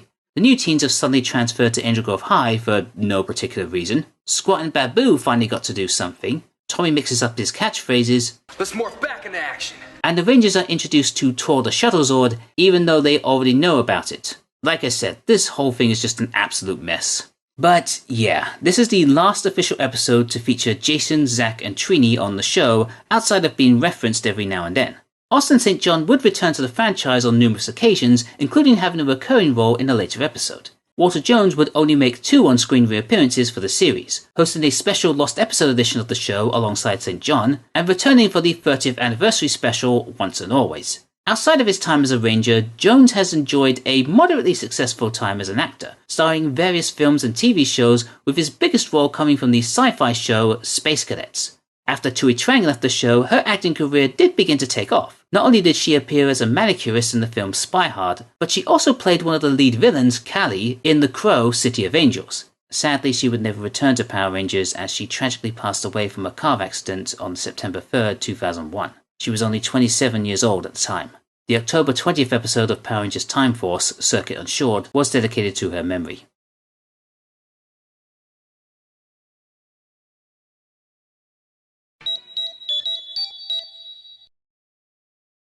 Oh, hey there, Scorpina. Where have you been? And why do you look so different? There's a special dance going on at Angel Grove High where the girls ask the guys out, but Adam doesn't think anyone is interested in him. That is until a new girl named Sabrina arrives and the two of them hit it off. But not all is as it seems with this mysterious woman. After missing in action since the beginning of the season, Scorpina makes a surprising return to the series, now being portrayed in American footage by Sabrina Liu. No indication is made as to where she's been all this time, but then again that seems to be a thing with the villains for last season. I do like the idea of what they tried to set up here. She's almost like a secret agent infiltrating the Rangers' lives and leading them into danger. Unfortunately, it's kind of ruined when she reveals her true identity almost immediately after meeting them. It wasn't even drawn out that long, like she had about 3 minutes of screen time before the big reveal happened. This then leads to her and Goldar growing giant again, and we get another G-Ranger vs Die-Ranger Zord battle where the bad guys end up running away. And I hope you enjoyed seeing Scorpina again, because this is the last time she appears in the entire series. According to some reports, she was meant to stay on the show longer, possibly in a recurring role. Unfortunately, due to scheduling conflicts, Sabrina Liu was only available to do one episode, and staff were unable to find another actress in time. This is a real shame because we could have gotten an interesting new wrinkle to the show's format, where Scorpina could spy on the Rangers, give them false information, or lead them into traps. Maybe even create some tension between them, fall in love with Adam for real, and develop a rivalry with Aisha. Speaking of which, did anyone else notice Aisha behaving especially odd this episode, particularly towards Sabrina/Scorpina? Sure, the new villain in disguise wasn't exactly pleasant to our new little Ranger, but she immediately went from "this new girl seems interesting" to "I don't trust her one bit" in a heartbeat. She's also a bit savage with her, insulting her clothes and hair, which seems a bit unnecessary. She looked fine to me. And yelling at her for binding them to the tree when it was Goldar who did that. Also, isn't it a bit weird that she's taken a particular interest in Adam's love life? I wonder if they were trying to make it seem like she had a secret crush on him. Kind of like my Billy Trini idea from last season. Now I'm probably looking into this too much, although #ParkBell does have a ring to it. No pun intended. Instead of trying to find out the Rangers' identities this episode, Bulk and Skull are being pursued by what appear to be female variants of themselves. The two are infatuated with our beloved duo, and in classic comical faction, it's the female Skull that is after Bulk, and the female Bulk who is after Skull. Does that say something about their relationship? Okay, maybe I am looking way too into this. They keep finding letters that they assume will lead them to the identity of the Rangers, but clearly ignore the heart-shaped seals on the envelopes and find themselves in the waiting arms of their duplicitous doppelgangers, who appear blissfully unaware that the guys aren't interested in them. Remember kids, no means no. There are a few new changes to the show's format beginning with this episode, most notably the addition of the new cast members to the opening credits, although Johnny Young Bosch and Steve Cardenas are credited as John Bosch and Stephen Cardenas respectively. This ends up being fixed a few episodes later. We also get an updated morphing sequence for the Rangers that matches up with Tommy's new morphing sequence. The only real change is that instead of them being floating heads and arms, we can now see their full upper bodies with each of them wearing vests in their own Ranger colours. At least we now have consistency. By the way, just before we move on, can I point out this one line that really made me laugh out loud? Don't feel bad, Adam. No one's invited me yet either. Excuse me? No one has asked you out? The way things have been going for you lately, I figured half the women in Angel Grove would jump at the opportunity to take you to the dance. In fact, moments later, Laura shows up, oh hey Laura, and just asks Billy to the dance right then and there. Dude, this guy was breaking nerd stereotypes long before Henry Cavill did.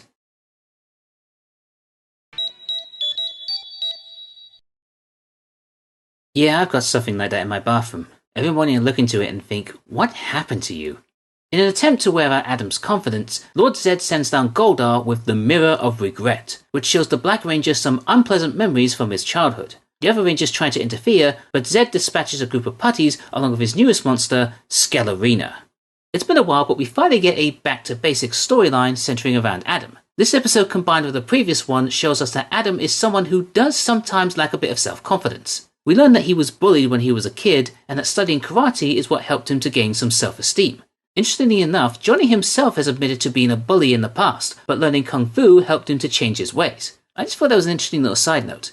As I said, this is a back-to-basics episode, which means it's also not that great. Outside of the Adam story and some fun Bulk and Skull moments where they brush up on their karate skills, by the way, Bulk can still pull off some impressive high kicks, The fight with the monster just feels a little flat, which is a shame because this is a sick looking design. All those bones and spikes and somehow having muscles even though he's a skeletal creature. This is a wicked looking monster. Too bad he's only seen in Sentai footage and doesn't really do anything other than leap around like an idiot. He's taken out pretty quickly too, with the Rangers' newest addition to their arsenal, the Power Cannon. A large bazooka-like weapon that requires all 6 Rangers to wield it. It's taken directly from Die Ranger and is basically a replacement for the Power Blaster. I'm not really that fussed about it. Honestly, they should have just kept the Power Blaster. It's far more interesting design-wise. The only other things I can really say about this episode is that the 2 kid actors are honestly not that bad this time round. And there's this one scene where Goldar's just waiting for Adam to turn around. It cracks me up for some reason. It's almost like he's saying, I can't wait to yell boo at him when he sees me.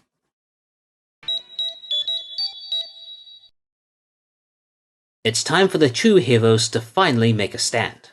Lord Zedd turns a kaleidoscope into his scatterbrain monster, who sets about scrambling the Rangers' memories and preventing them from morphing. It seems like the Emperor of Evil may have finally defeated those troublesome teens, if not for the intervention of our favourite duo. I bet many of you have been waiting eagerly for this one. Yes, this is the highly praised episode where Farkas Bulkmeyer and Eugene Skolovich stand their ground against one of Zedd's monsters and save the Power Rangers. And the interesting thing is that it kind of comes out of nowhere. We hear about them going on a stakeout, dressed as cowboys for some reason, and don't really assume anything from it. Like maybe a lizard will crawl up one of their legs or something. Then out of nowhere the Rangers just teleport unmorphed right in front of them. Like holy cow, it actually worked. Sure, the chances of them teleporting exactly to where the 2 of them were stationed is astronomical, but hey, stranger things have happened on this show. But the best is yet to come, as when they realize just how much danger the Rangers are in, they don't run away. They stand up to the monster and use the prisms Adam and Billy brought with them to restore the Rangers' memories, at the cost of losing the knowledge of their identities. I clearly remember my thoughts when seeing this episode as a kid. When the last of the Rangers got their brains scrambled, I was terrified that that was the end for them. But when Bulk and Skull stepped out from the bushes and stared down Scatterbrain, I couldn't believe what was happening. It was a massive deal to see these guys, who were the comic relief of the show and originally antagonistic towards the Rangers, come in at the last minute to save them. If the buggy chase in the ninja encounter was their first attempt at doing something good, then this was the first time we saw them as true heroes, and it wouldn't be the last. As for the rest of the episode, yeah, it's really good. It feels like a little trip down memory lane, but not in a clip showy type way. When the first set of Rangers have their memories scrambled, their characters seemingly reverted to their older settings. Kimberly was slightly more airheaded and a bit standoffish, and Billy was back to speaking in technobabble. Not much changed with Tommy though. I guess his character was already perfect. Still, this was a nice touch. We even hear a few lines from the very first episode when they're brought back to the command center, including Billy's famous, fully sentient, multifunctional automaton line. And while it is a shame that Bulk and Skull couldn't prove that they helped save the Power Rangers, having Kim and Aisha give them a few words of encouragement is nice to see, showing that the animosity that they once had with each other has worn down over time. Sure, they're still hiding their identities from them, but it's good to see them extending an olive branch. My only minor gripe is when the new Rangers try to help out the mind-wiped ones, Aisha says that Kim is her best friend. I mean, really? Haven't you known her for like a few weeks at best? And haven't you known Rocky and Adam for much longer than that? Long enough to form a ninja team with them at least? I get the feeling that some of these episodes might still have been written with the older Rangers in mind. I'll get more into this later.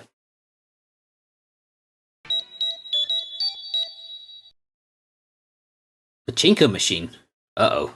Was this episode funded by Konami? Ernie unveils a new Pachinko machine which Rocky takes a shine to, and thanks to a spell by Lord Zedd, Rocky soon becomes addicted to only having fun. But the fun times might be over soon when Zedd turns it into his newest monster, Pachinko Head.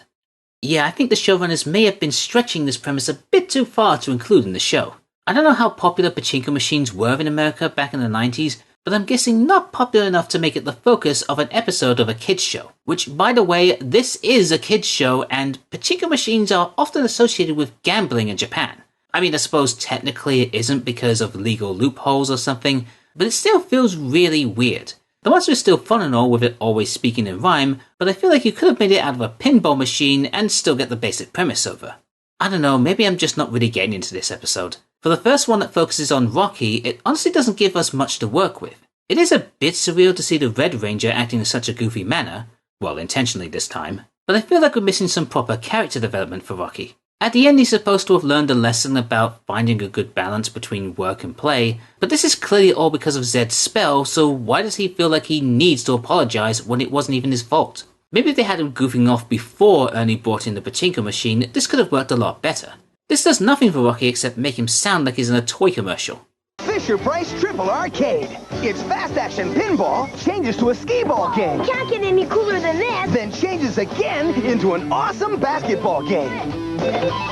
This is too fun. Speaking of Ernie, Skull has been doing some research and tells Bulk that every time a monster attacks, the juice bar owner takes the day off. This leads them to the conclusion that Ernie's a Power Ranger. Of course, this theory ends up getting shut down by the end of the episode, but it's just nice to see Skull taking charge of the duo's antics for once, and doing some actual proper investigation. You know, these two would probably make good detectives. Still, it's not really enough to save this episode, which also features the return of Serpentera for some reason. We're just seeing the same footage we saw from last time, and again, it has to retreat because it runs out of power. This thing was so terrifying when it first appeared, and now you're just making it look ridiculous. You could have easily taken all of this out and put more character development into Rocky. Now we just have wasted and ruined potential. No wonder this was Steve Cardenas' least favourite episode.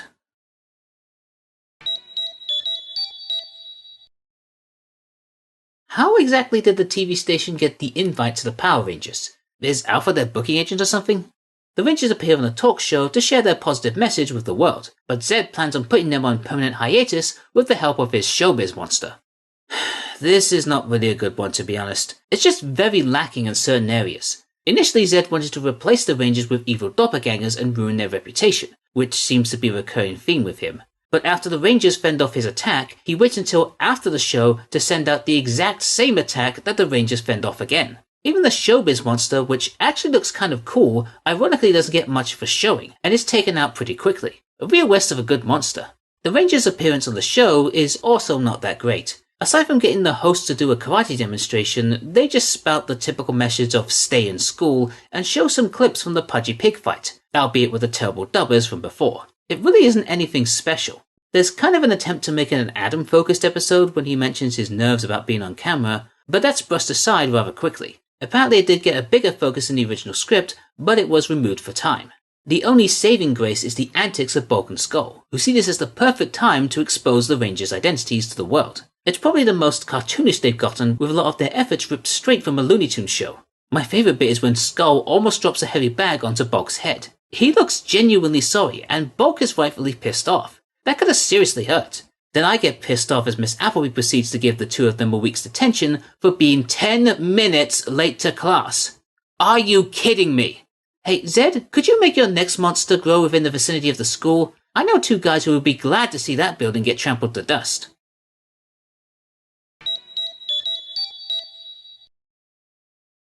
Hey, careful with those looks, Kim. You're dating Tommy, remember? It's Fire Safety Week in Angel Grove, and Aisha is made Fire Safety Captain. Lord Zedd plans to burn the city to the ground with his Flamehead monster, but Aisha's newfound sense of responsibility may put the Rangers in jeopardy. Aisha finally gets a focused episode, and naturally the lesson she learns here is about the importance of teamwork. It's almost a rite of passage at this point. Being given the role of Fire Safety Captain really goes to her head, as she reprimands Ernie for a few minor fire code violations, and even has a go at Tommy for not putting up the safety flyers she gave him, even though he just said that he was attacked by a group of putties in the park. She comes across as really bossy and headstrong, and it starts to affect her role as a ranger, with her telling Billy and Kim to hang back at the command center so she can fight the monster on her own, and jumping in to take out putties that the others were already fighting. In the gaming community, we call that kill stealing. It's not quite the same energy as, say, a young kid learning about saving electricity and then going around turning off all electrical sockets, but it does somewhat paint her in a bad light, even though what she is doing is morally good. It's actually kind of neat to have a lesson where the characters' motives aren't exactly bad, just the way they go about it and the attitude they present. It's certainly a lesson that a lot of people could do with learning nowadays. Although I have to question the confusing way in which she shows she's learned this. The Rangers join hands, and through some technological hoo-ha, they will the fire back at the monster. I mean, I probably would believe that it came from Billy though, but then again, he is the science whiz. Can I just talk about Bulk and Skull right now? Because look, they have a puppy! Excuse me, I mean future Firefighter Bulk and future Firefighter Skull as they were known in this episode. And they get to walk around in firefighter uniforms. Lucky guys.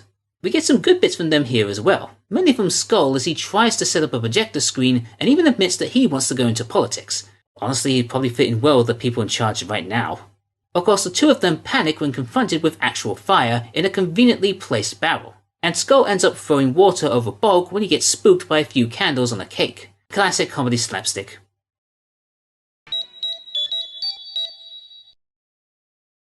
What do you reckon Zedd does in his downtime? Clean his visor? Moisturize his, non-skin? The Rangers participate in a scavenger hunt, but Zedd creates a cannon-top monster to destroy them. That's about it. Yeah, this one is exceedingly light on plot. There's really nothing to it. The Rangers go on a scavenger hunt, get distracted from the scavenger hunt by Zedd, and then later win the scavenger hunt. That's all this episode is. They don't even focus on a single Ranger. I thought maybe with Kim's enthusiasm for the hunt, they could have told a story about her becoming too competitive, but I guess they wanted to go home early the day they wrote this one.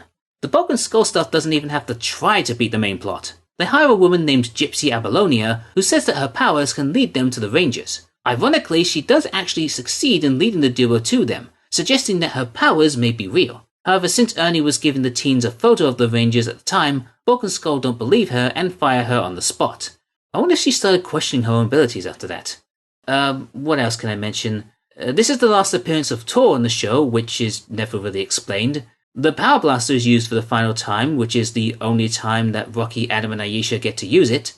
There's this cool shot of Billy beating up a putty and catching his bag without looking. I don't know. This was such a dull episode. Can we have a more interesting one, please?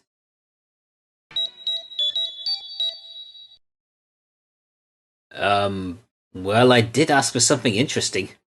A spaceship crash lands in Angel Grove, containing an alien named Bookala.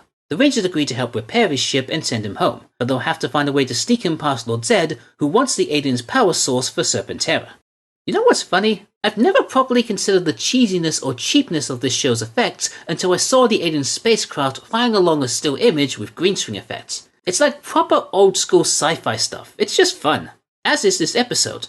Although I do question the logic behind turning a Japanese kabuki-themed creature into an alien. I mean, I suppose he does look extraterrestrial enough. Also, his name is the same name as his planet. What is this, like a Vegeta situation or something?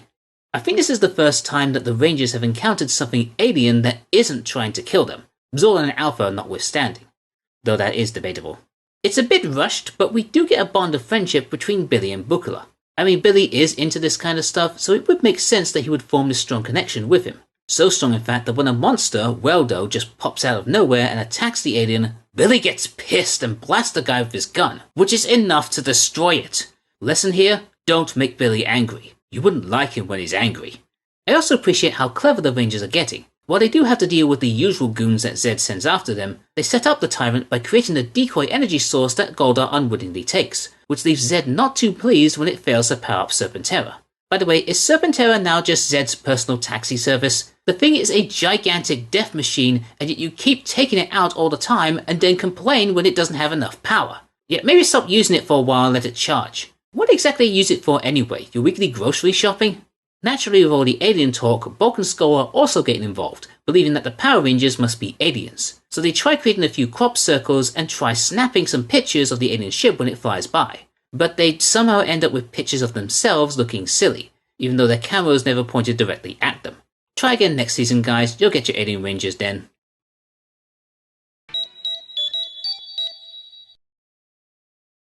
I want to like this episode, but too much about it bothers me. Aisha's friend from Stone Canyon, Shauna, arrives in Angel Grove for a gymnastics competition, but the reunion is less than amicable.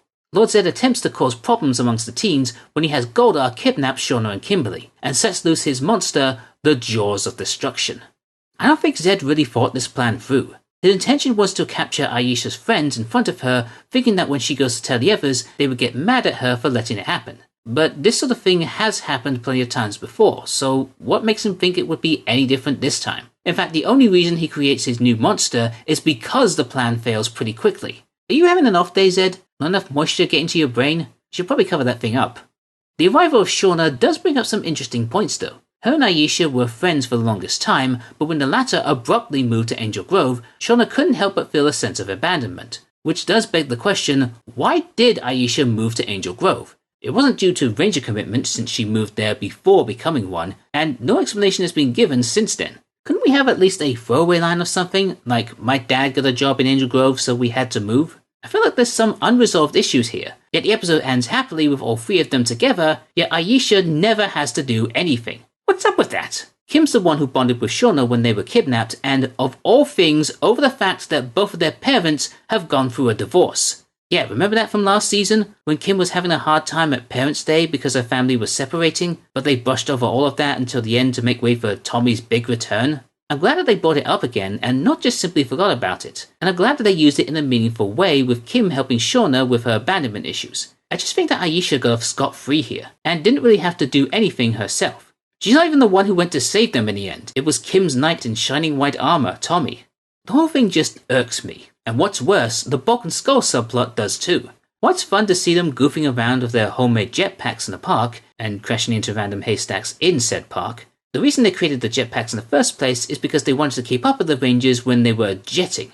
First of all, how do you know about that term? Second, why do you act like it's a common thing they do when we've only seen them do it once? Well, twice now with this episode. Third, jetting is still a thing? Wasn't that like a failsafe because they couldn't track a monster that one time? Why are they still doing it? Heck, we see Kim teleport after Tommy freed her to go help the others. Why are you still jetting when you can teleport?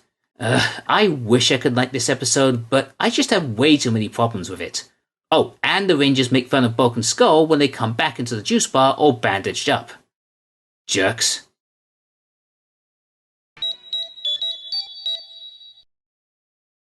Boy, this season loves to bring back old monster costumes. While Rocky is working as a volunteer lifeguard, Zedd sends down a bunch of old aquatic-themed monsters to battle the Rangers. He also sends down his new tube monster to wreak havoc on the city. Again, just a simple premise of the Rangers fighting old monster costumes. While it's certainly getting to be a bit of a habit, it is nice to see them fighting in American footage, although it is rather disappointing that they're beaten rather easily. The tube monsters wiped out in less than a minute. I swear the scene with Broken Skull where Zedd creates the monster from their life ring lasts longer than the Zord battle, and Tommy's able to wipe out the other monsters all by himself. While the visual of this is cool, it makes me think that this was just another lazy day in the writer's room. I even think Broken Skull's plan this time is just a rehash from an earlier episode. Cause a commotion and hope that the Rangers will show up. Although there is more payoff to it. They get stuck in the middle of the lake when Skull gets a cramp in his leg, and a young boy named Dougie, who earlier didn't want to go in the lake because he was afraid there might be monsters in it, swims out to save them. So at least something original came out of this. One last thing I want to point out is this bit from the opening scene of the episode where this girl is constantly taking breaths as she's trying to remember each of her lines, and Dougie keeps looking straight into the camera. I don't like to rag on kids acting because it just feels like I'm punching down at them, but I just felt like I couldn't ignore this. Why was this the take that the director went with? And why was it all in one long continuous shot? You can't expect these kids to keep up with that. Again, I don't like to make fun of kids acting because it really feels unfair and mean-spirited. Thank goodness the entire cast isn't a bunch of kids.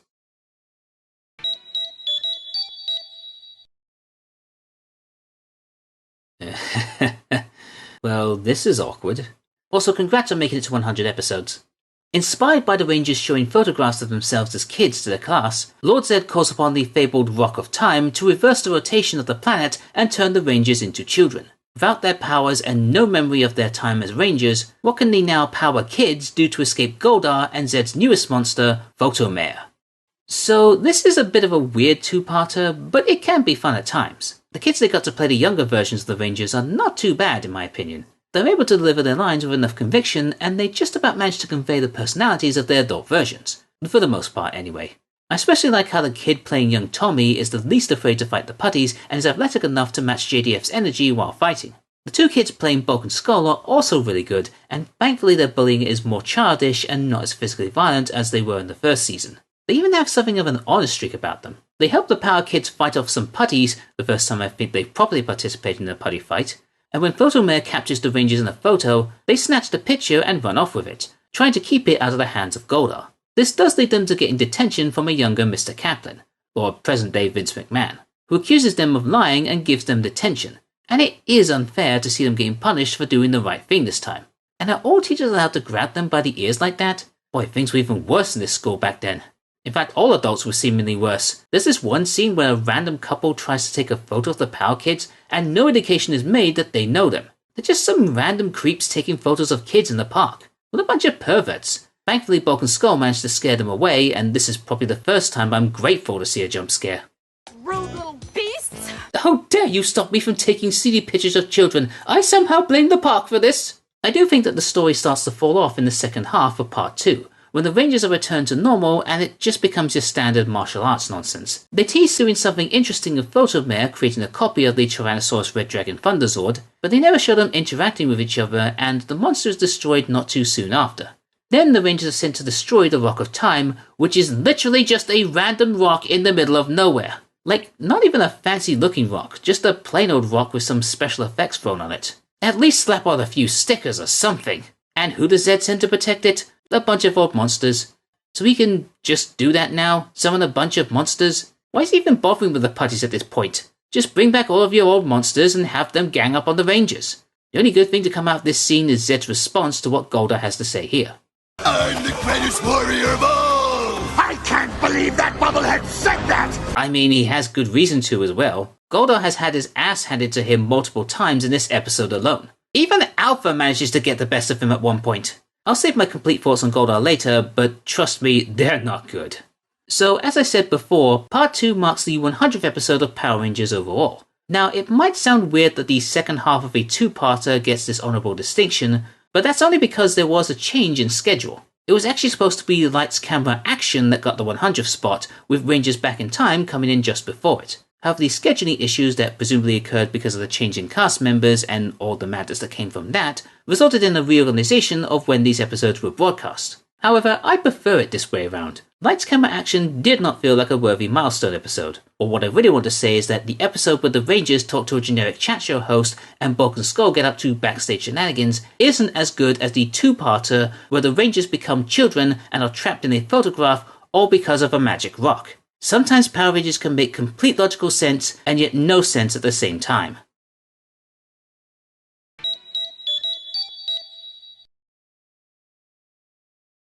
The multi-parters are back with a vengeance, and so is an old enemy.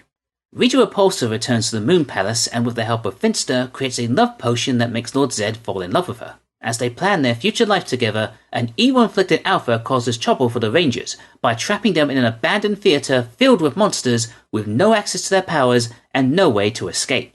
Yes, Rita is back, and thanks to a makeover, looking much more youthful. Instead of relying on old footage of Bandora from Season 1, the producers cast Philippine actress Carla Perez to portray Rita in American footage. Not only did this allow the character to interact with Zedd and the rest of the cast, but now voice actress Barbara Goodson didn't have to work as hard lip-syncing with Bandora. Goodson did actually try out for the part of Rita in live form, but found that she had difficulty wearing the costume because of her short stature. So she stayed on to voice her while Perez takes the live-action role. Perez had actually appeared in an early episode in the season as a body double for Rita during American exclusive scenes. They made very poor attempts to hide her face, making it quite obvious that someone else was playing her role. The reason why Rita was brought back was because parents had complained about how frightening Lord Zedd was, and worried that their children would be scared by him. The wedding was an attempt to make him a less terrifying character, and give him a bit of a comical edge. Well, that seems to have worked because it's hard to take this diabolical mastermind seriously now after watching him dance a jig at his own wedding, to of all things, Hava Nagila. Come everyone, time to dance! Does this mean that Zedd and or Rita are Jewish? But yeah, the whole wedding scene and reception is a wonderfully surreal moment, with a bunch of old monsters returning, Snizzard playing the pipe organ, Goldar sulking in a corner, fireworks going off, and look at that wedding cake! I bet those figures on top are just toys that the crew bought from a local store. It's a really weird sight to behold, but strangely enjoyable, though not as enjoyable as watching Alpha act like a menace in the command center messing around with Zordon. He's just so gleefully naughty, and that gremlin-like laugh of his is perfect. It must have been really fun coming up with ideas of what to make him do. This is no time for fun and games, Alpha. Get these flowers off me. Hold out a little hair. Obviously you malfunctioned. One thing I forgot to mention in the synopsis for the episode is that the Rangers are now suddenly in Australia. The reason for this is because around the time that these episodes were being made, the principal cast had actually gone to Australia to make their big budget film Mighty Morphin Power Rangers the movie. If you want to hear my opinions on that, you can check the review I did a few years ago. It's terrible, you'll love it. Because production for the movie ran overtime, however, some scenes from the TV series had to be filmed in Australia. While this three-parter incorporated into the story, and they took advantage of the opportunity to have Bulk and Skull goof around in the outback, it did mean that they had to work around the fact that their lead actors were indisposed of for the time being. This explains why we had that two-parter that focused on the Rangers as children, and why in this multi-parter they were stuck in their morphed forms inside the theatre, even though technically they shouldn't have access to their powers. Also, it's never explained why they can't use their powers there. Not even a hand-wavy explanation like, oh, the tectonic plates in that particular area cause interference with the morphing grid or something like that. Overall, I did think that this was a great set of episodes. Rita's return was a welcome surprise. The wedding was delightfully campy and silly, the scenes in the theatre had a great sense of dread, added to by the taunting song the monsters were singing, and the Rangers battling and destroying a bunch of giant monsters with their Zords felt awesome to watch, even if we were once again back to watching dueling stock footage. A few things do let it down a bit, like a somewhat underuse of Bulk Skull, some bad green screen of little Rita running around the palace, that god-awful animated just married sign sticking out the back of Serpentera used to be so cool, and the weird rushed explanation for why the Rangers are going to Australia in the first place. They say it's because they've been picked to represent the US as teen exchange speakers or something, but it sounds eerily similar to the excuse they gave for writing the other Rangers off the show.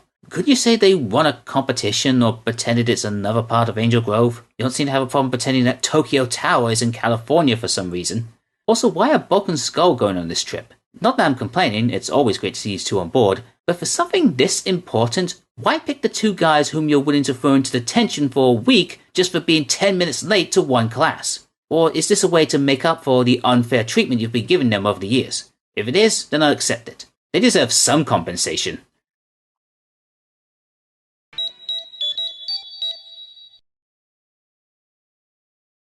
It's the fight of the century, Green Ranger versus White Ranger. Lord Zedd has Rita call upon the services of the Wizard of Deception. He sends the Rangers back in time to the 18th century and with a lock of Tommy's hair creates an evil duplicate of him, one imbued with the powers of the Green Ranger. His goal? Destroy the White Ranger. I'm sure this is a fantasy that any Power Ranger fan had at the time, to see who would win in a fight between Tommy's two Ranger identities. And it is one of the more impressive battles. The choreography is really good, showing that both Rangers are on par with each other in terms of combat skills. The addition of green and white sparks with a blow they land is a nice touch as well. The only reason the White Ranger loses is due to outside interference from the Wizard, who is simply a guy in a cloak and a wig wearing a lizard mask and special effects covering his eyes and mouth. The Tommy clone, or Tom as he's dubbed by the fan base, is not quite the same as when Tommy was the evil Green Ranger. Instead of being very openly diabolical, he comes across as a bit more subdued and sinister, probably due to being under the Wizard's spell that keeps him in check. Once he's freed, he behaves more like the original Tommy, though still filled with regret for his actions. His decision to remain in the past is seen as a way for him to try and redeem himself, and perhaps to prevent Power Rangers from having their own clone saga. You may have given them the idea of a Zord, Spidey, but that's all they're taking. Speaking of the past, the stuff of the Rangers being stuck in colonial-era Angel Grove is only mildly entertaining. Pretty much all of the shots outside of the command center and Zedd's palace were filmed in Australia, including the small rural version of Angel Grove. While it's fun for a few interesting visuals, and to see Skull as a British soldier and hear Bulk with an Irish accent, we don't really get much else out of it story-wise, and the Australian accent from the other actors are not that well hidden. It's quite clear that this was only meant as a way to keep the other Rangers busy so that the show could focus on the Tommy tussle. The only other significant bits are a few chase scenes with a group of giant rats, and this one girl that Adam crushes on whose descendant he meets back in the present. I think this is his second or third girlfriend in this series. Look out, Billy, looks like you've got competition. There also seems to be an attempt to get a third subplot going involving Rita and Zedd. Whilst dancing with his beloved wife, Zedd broaches the idea to her about having a baby, to which she runs away from the idea and confides in Finster about how the love potion is working too well. Or maybe she had a vision of what that future would look like and... yeah, I don't blame you, Rita. It doesn't really go any further than that, which is a bit of a shame, but I'm going to save my thoughts on that until the end. Not much else to say here except that it's good to see the Dragon Zord again, the last time we'll ever see it in the series outside of flashback clips. The Tiger Zord vs Dragon Zord battle is more dueling stock footage, but I don't really mind it so much here. Just the coolness of the Dragon Zord and the Tiger Zord fighting each other is enough to keep it going. Actually, come to think of it, the Dragon Zord never really gets destroyed. It's just left sleeping beneath the shores of Angel Grove for the remainder of the series. I'm surprised that nobody thought to try and wake it up and use it again. I think I'll make up my own personal headcanon for it. The Dragon Zord now lives peacefully under the sea and regularly has poker nights with Tor the Shuttle Zord.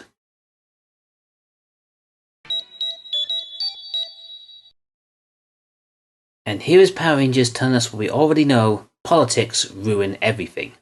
Kimberly and Tommy are both in the running for school president, but a wicked spell from Wicked Rita causes them to turn against each other.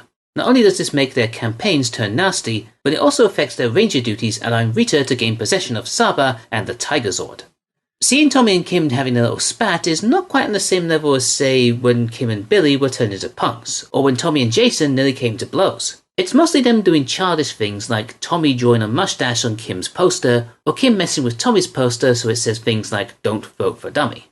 I know it's a kids show and all, but you know for sure that normal teenagers would do far worse things than that. Possibly the best bits come from them arguing while in the middle of battle, with them slapping away putties while they're squabbling, and Goldar looking at them confused while trying to get their attention.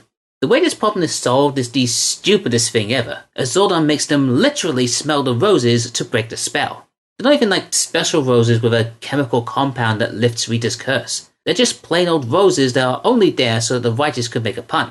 I'm all for the goofier elements of this show, but sometimes it can really push its luck. Afterwards, the two become a bit too lovey-dovey with each other, with Tommy even pulling out of the race so that Kim could win. I know this is an after effect from the spell being removed, or if they've always been like this, but it is a little much. On the plus side, we do get to see something quite unique for Power Rangers, an American-produced Zord battle. Yeah, how about that? Not only do they have the suits for the Megazord and Tiger Zord, but they even built a set for them to fight on.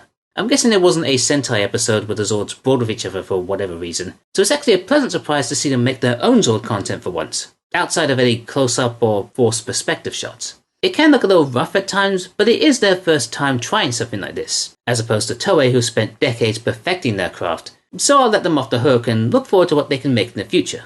There's a few minor things with Bulk and Skull. Bulk is also running for student president because he thinks that getting access to the school files will help them find out who the Power Rangers are, which I think makes sense. You could check for who's been missing classes at the same time the Rangers have been battling monsters, although the show would have you believe that these teens have perfect attendance records despite their extracurricular activities.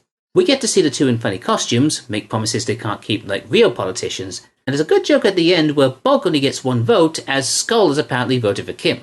Maybe you should have let Skull run instead? After all, he's the one who wanted to get into politics. I even have the perfect campaign slogan: "Don't be dull, vote for Skull."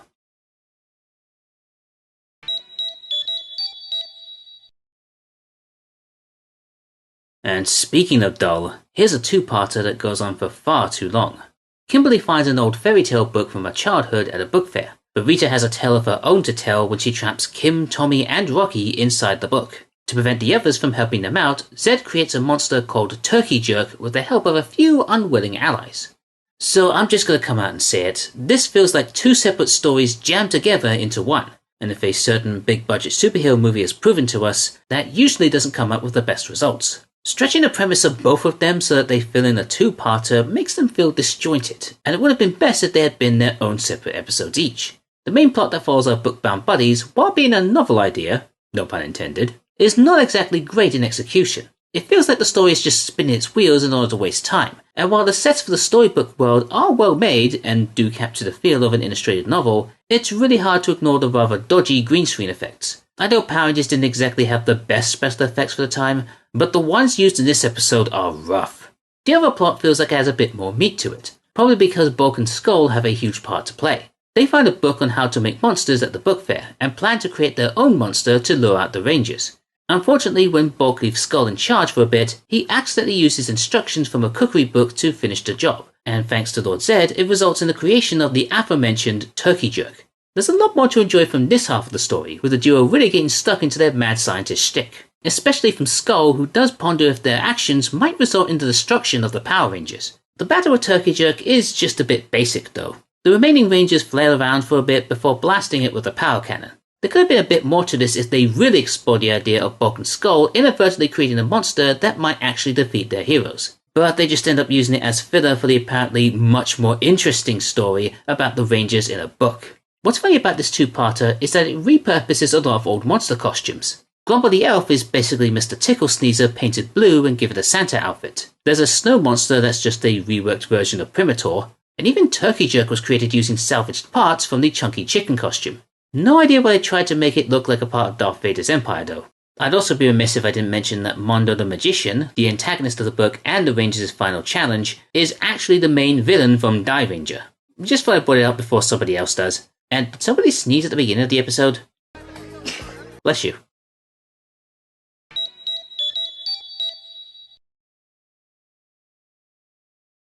So many multi-parters. Thanks Zordon this is the last of them. Kimberly is accidentally pulled into a time warp and sent back to Angel Grove in the 1880s. She's followed by Goldar along with some putties and a new monster, Needlenose, and in order to protect the past, she'll have to rely on a group of familiar-looking friends. This has to be the producers just having a bit of fun now. We've got a monster that looks like a cactus? Let's do a Wild West episode. Oh, and give him an exaggerated Peter Lorre impression. This is one high-tension hold-down. Did we come all this way just to do-si-do with her? I mean, this must have been an excuse to do a silly Western-themed story and have everyone dressed like cowboys. Rather than disguise their usual sets to look like an old Western town, the crew were able to film at the Melody Ranch Motion Picture Studio just south of where they normally film in Valencia. It's a very popular filming location and has been featured in some very famous Western productions, including The Lone Ranger, The Magnificent Seven, Wyatt Earp, and many more. It's a welcome change from the parks and quarries that the Rangers usually fight in, and makes for some really great fight scenes. It does take the edge off a bit when one of the prominent locations in town is Ernest's Juice Saloon. Yes, a saloon in a Wild West town that serves juice instead of alcohol. Again, I know, kids show and all, but it just seemed weird. Or I suppose when they were in colonial times there wasn't a ye old Ernie's Juice Tavern or something like that. I keep looking at the various signs to see if there was any other hidden Easter eggs, like a school run by Madam Appleby, or maybe a jail run by Sheriff Kaplan, but no such luck. I did see one sign that made me laugh when Ernest was offering the chance to win a free juice. Why does Ernie keep giving away free juices? Maybe that's the reason why he's constantly in financial trouble. Like I said, we do get Western versions of the core cast members. They don't do much except for put on Southern accents and have names that sound similar to their normal characters. But a nice touch for the White Stranger is having a green band around his hat. Bulk and Skull are quite obviously depicted as outlaws, and there's actually a bit of thought put into their characters. Doc Skolovich has more of a gentlemanly swagger to him, and doesn't simply follow his associate blindly into danger. One-Eyed Bulk, who does have both of his eyes, is perhaps slightly more dim-witted than his descendant, and is more likely to get himself into trouble than his partner in crime. It's fun to see a partial swap in the dynamics of our favourite twosome. And yes, you heard me right, these two, along with the other characters, are supposedly the ancestors of the main characters. I don't know how that works exactly, but it seems to be enough for Kim to entrust the power coins to the ancestors of her friends, allowing them to morph into rangers with Western affectations. Tassels, cowboy boots, bandanas that are useless because they're wearing helmets, and even blasters that are changed to look more like revolvers. Again, this is the silly fun I'm looking for. And speaking of silly, look at the command center. Why does it have a barn attached to it? Is Alpha breeding livestock? And I'd be remiss if I didn't mention this line. You already have the energy from your pink coin. Too much pink energy is dangerous. I mean, it makes sense. Having two Pink Rangers might be a bit much. And we don't actually see Kimberly's ancestor until the end of the episode. I realize I'm just pointing out a lot of the smaller details of the episode instead of talking about the actual story, but honestly there's not much to say here. It's a basic Ranger plot, only set in the Wild West. There's no morals or character growth or progression towards a bigger threat or anything meaningful. Just a simple Ranger tale with some fun visuals and gags. You get putties dressed as bandits, Rangers brawling instead of using martial arts, a Western-style showdown, and sure, sometimes you question how a random time hole just happened to appear exactly where Kimberly was, or how she was able to morph in the past this time, but couldn't when she was sent back in a previous episode, or even how Angel Grove somehow went from a colonial-era village to an old Western town in the space of a few decades, and the topography of the place is completely different. But if you've been watching this show as long as I have, you'll know that Power Rangers likes to treat logic by pulling its pants down in the cafeteria. It's sometimes best not to worry about these things and just enjoy the Blue Ranger doing fisticuffs to a putty and a Stetson. And speaking of the Blue Ranger,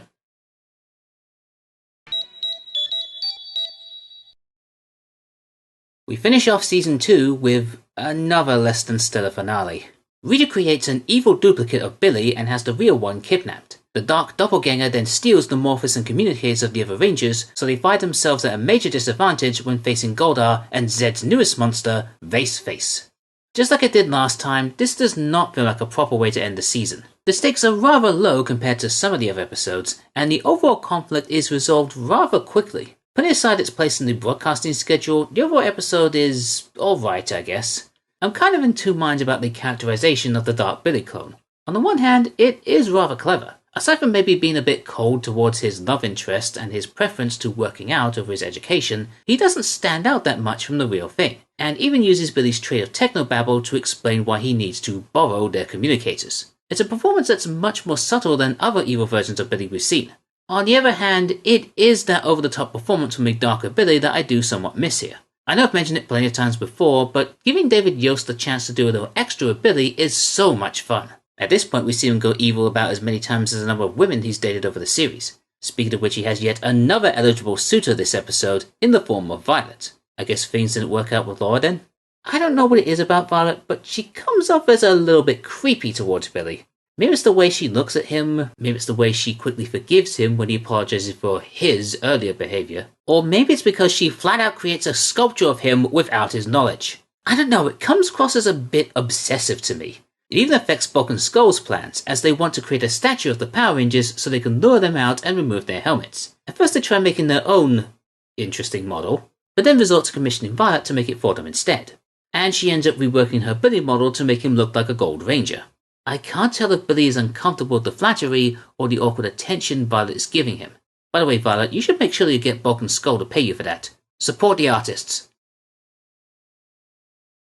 And with that, we conclude our look back at Season 2 of Mighty Morphin Power Rangers. At 52 episodes, it is the second longest season of the show overall. Yet despite being shorter than Season 1, it still somehow manages to eclipse the length of the majority of Sentai seasons. There is definitely an improvement to the quality of the show, now that the producers have more of an idea of what they're doing, and that the network has more faith in them because of their previous success. While the same cheesy dialogue, hokey acting, and exaggerated performances remain a core part of the show, there was more of an attempt to create longer, more meaningful storylines with higher stakes attached. It felt like there was less one-shot filler episodes that went nowhere, and more multi-parters and story arcs that left a bigger impact on the show at large. The arrival of Lord Zedd, Tommy losing the Green Ranger powers, Tommy gaining the White Ranger powers, the peace conference, the arrival of the new teammates, the return of Rita. It was a much more compelling season where you never knew what was going to happen next, giving it that must-watch TV vibe. It was also a very experimental season from my view, deciding to keep a lot of the assets from Zyuranger whilst combining it with those taken from Dairanger, not to mention the constant flip-flopping between footage from both those shows, along with the Ju 2 and American-produced footage, led to what felt like a lot of confusing, awkward, and often surreal moments. Characters looked like they were speaking to each other from two different locations. There was the usual discrepancy in quality between the Sentai and American shots, and at times the show felt poorly edited together. Not quite as bad as, say, accidentally leaving in a random Japanese kid during a Megazord sequence, but badly timed cuts here and there and missing audio in other places, and especially when they were working through the Ju 2 footage where shots of the old sword snuck in, didn't really help things. On the plus side, there was a significant increase in American fight scenes, since there wasn't much they could use from either of the Sentai. The quality of the fights improved greatly as well. There was a wider variety of locations, the choreography had greatly improved, especially considering the early days of the show, and the parties felt like they had more of a personality to them and didn't come across as a bunch of mindless goons, even though that's exactly what they are. They did become a bit monotonous towards the end of the season, and that was also reflected in some of the stories they were telling, but you can definitely see that they had stepped up in quality. I've already gushed a lot about Lord Zedd. He was truly a revelation for this season. From his incredible design to his deep growly voice, his awesome foreboding music, and his terrifying presence. He was the shake-up that the show really needed, as the machinations of Rita Repulsa had started to wear rather thin. Him bursting onto the scene and kicking Rita to the curb was just the wake-up call that was needed to tell the audience that things were going to be a little different this time. Unfortunately, as time went on, his sinister mystique did begin to run out as his constant failures and berating of his lackeys was starting to seem rather familiar, not to mention that his plans didn't have quite the panache they did when he first arrived. While many people criticized the decision to marry Rita and Zedd, I feel like it made the villains more interesting.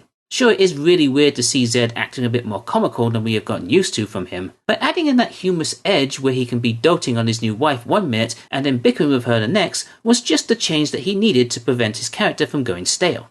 He's not the domesticated house husband that people have claimed him to be, and he still maintains that diabolically devious mindset. It's just that now there's that extra wrinkle that makes him much more interesting than watching the same 7 or 8 clips being played over and over again. Aside from the obvious, Rita didn't change too much from how she was last season, except for maybe the desire to bump off her hobby once they succeed in their plans of conquest. Vincent didn't feature much in the show until Rita's return, where he became her confidant and co-conspirator in helping her get back into power. Goldar, on the other hand, really seemed to fall down the pecking order in terms of his character quality. While he did become a lot more involved in Zedd's plans, often leading the charge in any attacks made on the Rangers, he started to become more of a dim-witted henchman, getting tricked and beaten by the Rangers on a regular basis. Hell, there was even one time when Tommy beat him single-handedly and then made him pick up his own sword and run off. How humiliating. When Zedd took over, he swore immediate fealty to him, becoming a constant bootlicker of his. Even when Rita came back and became Zedd's bride, his loyalty remained firmly at the side of Zedd, not Rita. The sight of this once proud warrior moping to himself at their wedding is both sad and hilarious. It is fun to see him talk back to his former boss when she tries to do something without Zedd's knowledge. Squall and Babu were just there. All they did was just make an occasional quip, and really the show wouldn't be missing anything if they had been written off at the beginning. A lot of people like to call this season the Tommy Oliver Show, and for good reason. He became immensely popular during the first season despite having very limited screen time. It seems that the writers may have overcompensated for that, as this season he was not only a major focus for the majority of the episodes, but it also began to feel like he was the only competent member of the team, to the point where it seemed like the other Rangers couldn't do a thing without him. They made mistakes like fall into very obvious traps and get caught by blasts that they could easily dodge, requiring Tommy to ride in and save the day for them.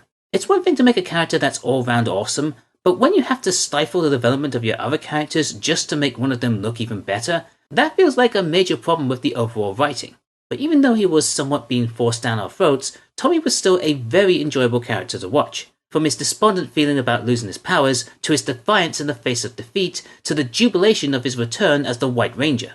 The man with 3 first names seemed to really enjoy his time on the show, and I'll bet that being brought on in a more permanent capacity gave a huge boost to his confidence and subsequently his performance. He was even able to match the erratic energy of the White Ranger in the Sentai shots, that erratic energy being due to the fact that the Kiba Ranger was actually a young boy. The first time that Super Sentai had tried out this idea, and a few years before Power Rangers would try it themselves.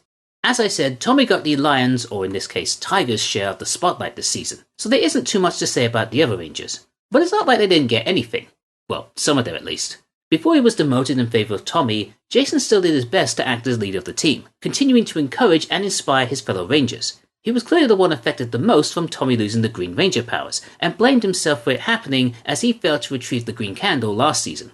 Having him feel that guilt and responsibility works really well with his character, as he has a great sense of pride and commitment to his role in the team. And as I discussed during the Island of Illusion saga, any failure on his part as a leader, he seemed to take personally.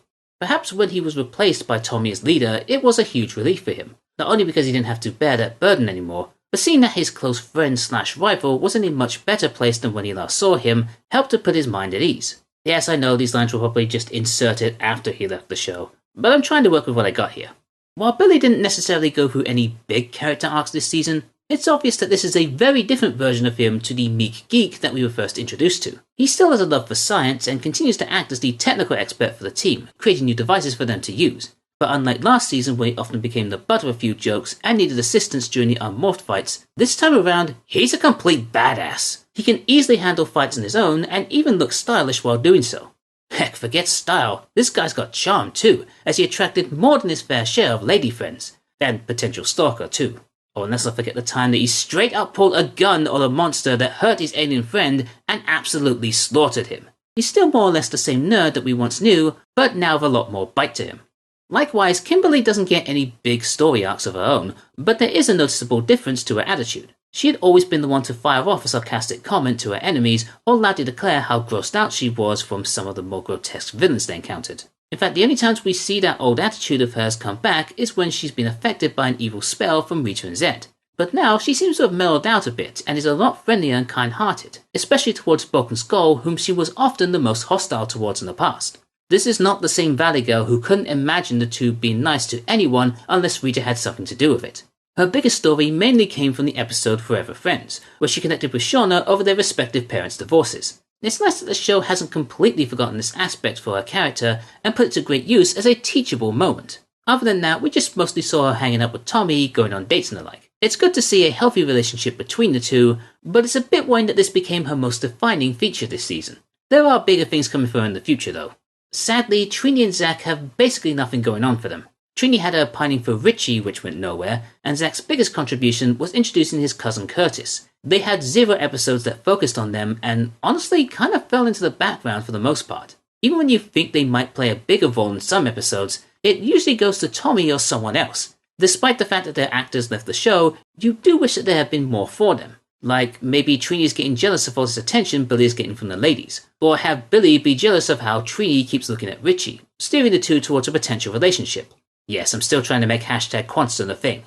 As for Zach, maybe introducing his cousin Curtis could have been seen as an opportunity for some character growth. Maybe he and Angela broke off screen and he's still affected by it. And since Curtis is more or less a carbon copy of him, perhaps he sees the traits that ultimately drove her away and resolves to improve on that and become more mature. I'm just spitballing a few ideas here, but maybe I'm only shouting into the wind since the departure seemed inevitable. As for the new batch of Rangers, unfortunately it just feels like they were filling in spots on the roster. I won't say they didn't have any sort of characterization given to them, but the ones they did have and the stories that they were given really did feel like they belonged to someone else. I'm especially thinking about Aisha when I make that statement. While she did come in with her own sassy attitude, which I suppose did make up for the karma change in Kimberly's personality, it does feel like she just replaced Trini as Kim's best friend, which I still don't buy because of how long you've known her, as opposed to Rocky and Adam, and especially Shauna. Did we even find out why she moved to Angel Grove? I don't know. I think she just bugged me the most because the producers just simply slapped a label on her and said, "This is your new Trini."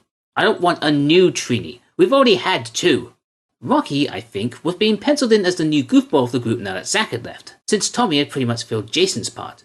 The only episode that would really indicate this is Rocky just wants to have fun. But even then, they kind of screwed up that notion as it was clear his disregard for his commitment was due to dark forces. Aside from that, he just filled his position as normal. And while it is weird to see the Red Ranger not be the active leader, it would be strange if someone new to the team was just automatically put in charge due to what color he was wearing. Okay, they would use that concept for a later season, but there was good reason for it.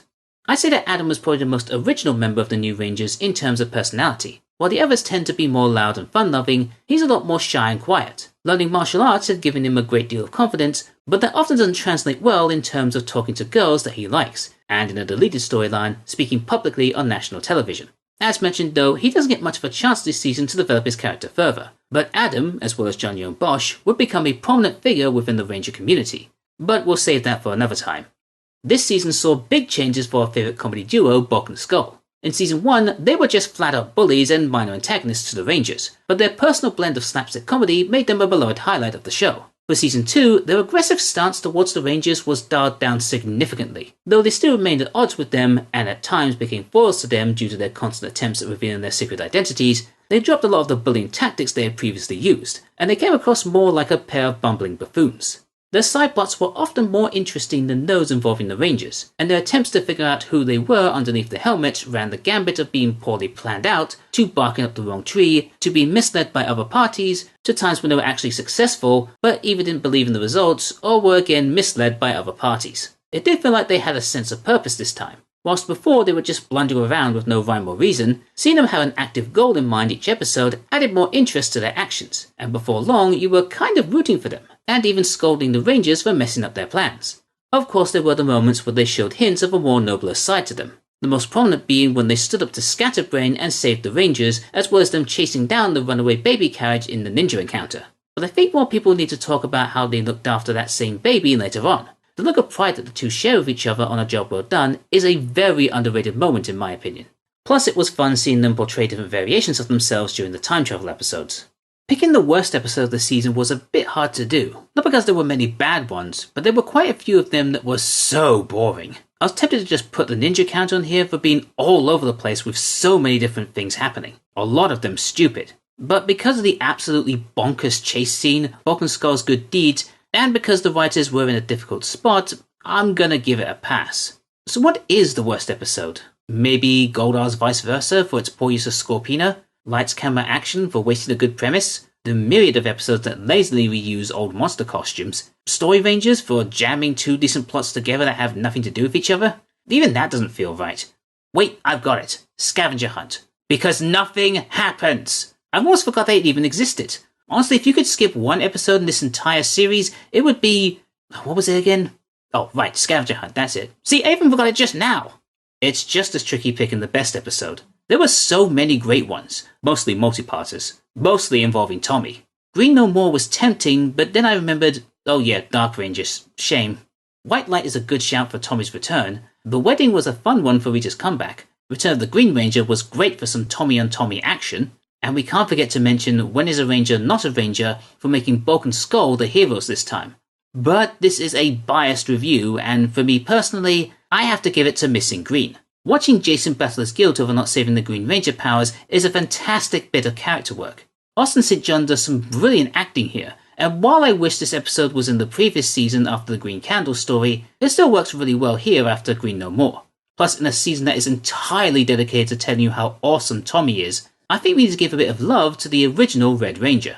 For Worst Monster, I was so tempted to just put the Dark Rangers here with their hideous designs and be done with it. But since they technically aren't monsters and don't really do anything, I'm just going to make them an honorable mention. Sadly, there were a lot of monsters that didn't really stand out that much. Many of them had cool designs, but they often came in at the end of their respective episodes because we needed to end on a giant monster battle. I guess if you had to twist my arm about it, I'd probably go with Pursehead. Design is not that great, it plays second fiddle to a more interesting monster, and it gets taken out with one kick. How pathetic is that?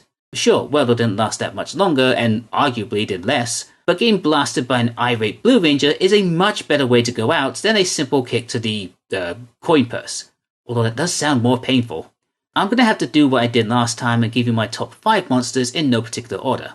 I know it's a bit annoying, especially when I don't rank them, but I just really like these old monster designs. They have so much character and personality. Honorable mention goes to Scalarina just because its design is really cool. It's a shame it couldn't do much in the episode it appeared in.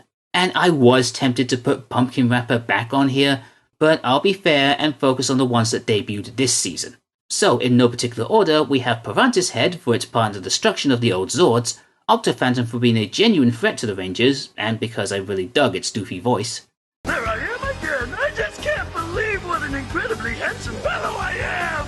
Beamcaster for having a great design and a fun radio DJ personality. Pachinko Head, again for its personality, and maybe I just have a thing for monsters that rhyme. And Scatterbrain for its really cool design, and of course its part in the awakening of the heroes we truly deserve. Season 2 was a massive step up in quality for the show. I get the feeling they wanted to play it safe for the first season, and probably had no choice because of the minimal budget they received. So it was mostly filler stories that had tons of action and lots of comedy, with occasional character insights and big stories that got the viewers wanting more. Thanks to their overwhelming success, they got to experiment with the format a little more. Bigger stories, higher stakes, deeper character moments, and longer running narratives spanning multiple episodes. There was also a lot more reliance on American footage, and less on that from the Sentai, which is surprising since they had 3 different sources that they could pull from. It really helped to establish their identity of being more than just a Sentai ripoff, and showed how capable they were of producing original content instead of relying on the same fight scenes over and over again. It's not without its flaws though. Putting aside the messiness of 3 of their cast members leaving, the show still had to work through a few things. There was an over-reliance on Tommy as the main hero, which feels a lot like when a studio hits upon a great idea and then pushes it to the forefront and exploits it to no end. Because of that, it did hinder the development of the other characters, and that's especially a big problem when you have to introduce 3 new ones that are replacing established and well-beloved ones. The new cast also shows you how far the others have really come in their time. Their acting really felt stilted, and that may be partly down to the fact that this was their first big acting job. They did do well in the fight scenes, except for maybe Karen Ashley, who provided minimal offense and mainly struck poses while putties flew around her. And like I said previously, once they joined, the Rangers acted like they'd been around forever. I might just be nitpicking here, but I guess that's kind of the point with these videos. Despite all of this, the show was continuing to find success. With movie deals, video games, live shows, and a ton of merchandise, the future was looking bright for the Rangers. The shake-ups to the formula, both intentional and unintentional, brought in more viewers and intrigue to the adventures of these brightly coloured superheroes. But if you thought the changes in this season were something, wait until you see what they've got in store in Season 3. Wait, what are you talking about? Oh, that's right, they had their first Christmas special as well, exclusive to VHS. Let's take a quick look at that. It sucks, don't watch it. Oh, aye.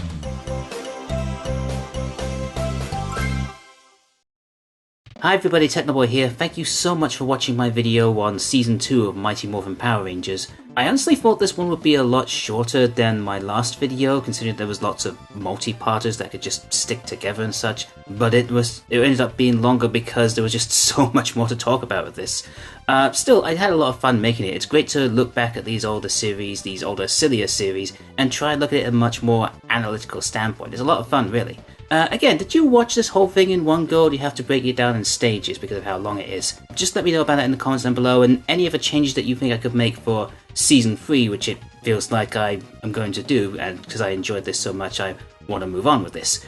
If you want to see Season 1 again, I'm going to put a link on the box right on the screen, and if you want to check out my review on the Mighty Morphin Power Rangers movie, which I talked about in the video, you can click the link right there. Again, it's pretty terrible, because I did it like a few years ago and it wasn't that great, but you can still check it out if you want to see. Also, don't forget to like, share, and subscribe, all that usual good stuff. And again, thanks so much for watching, and I'll see you guys next time.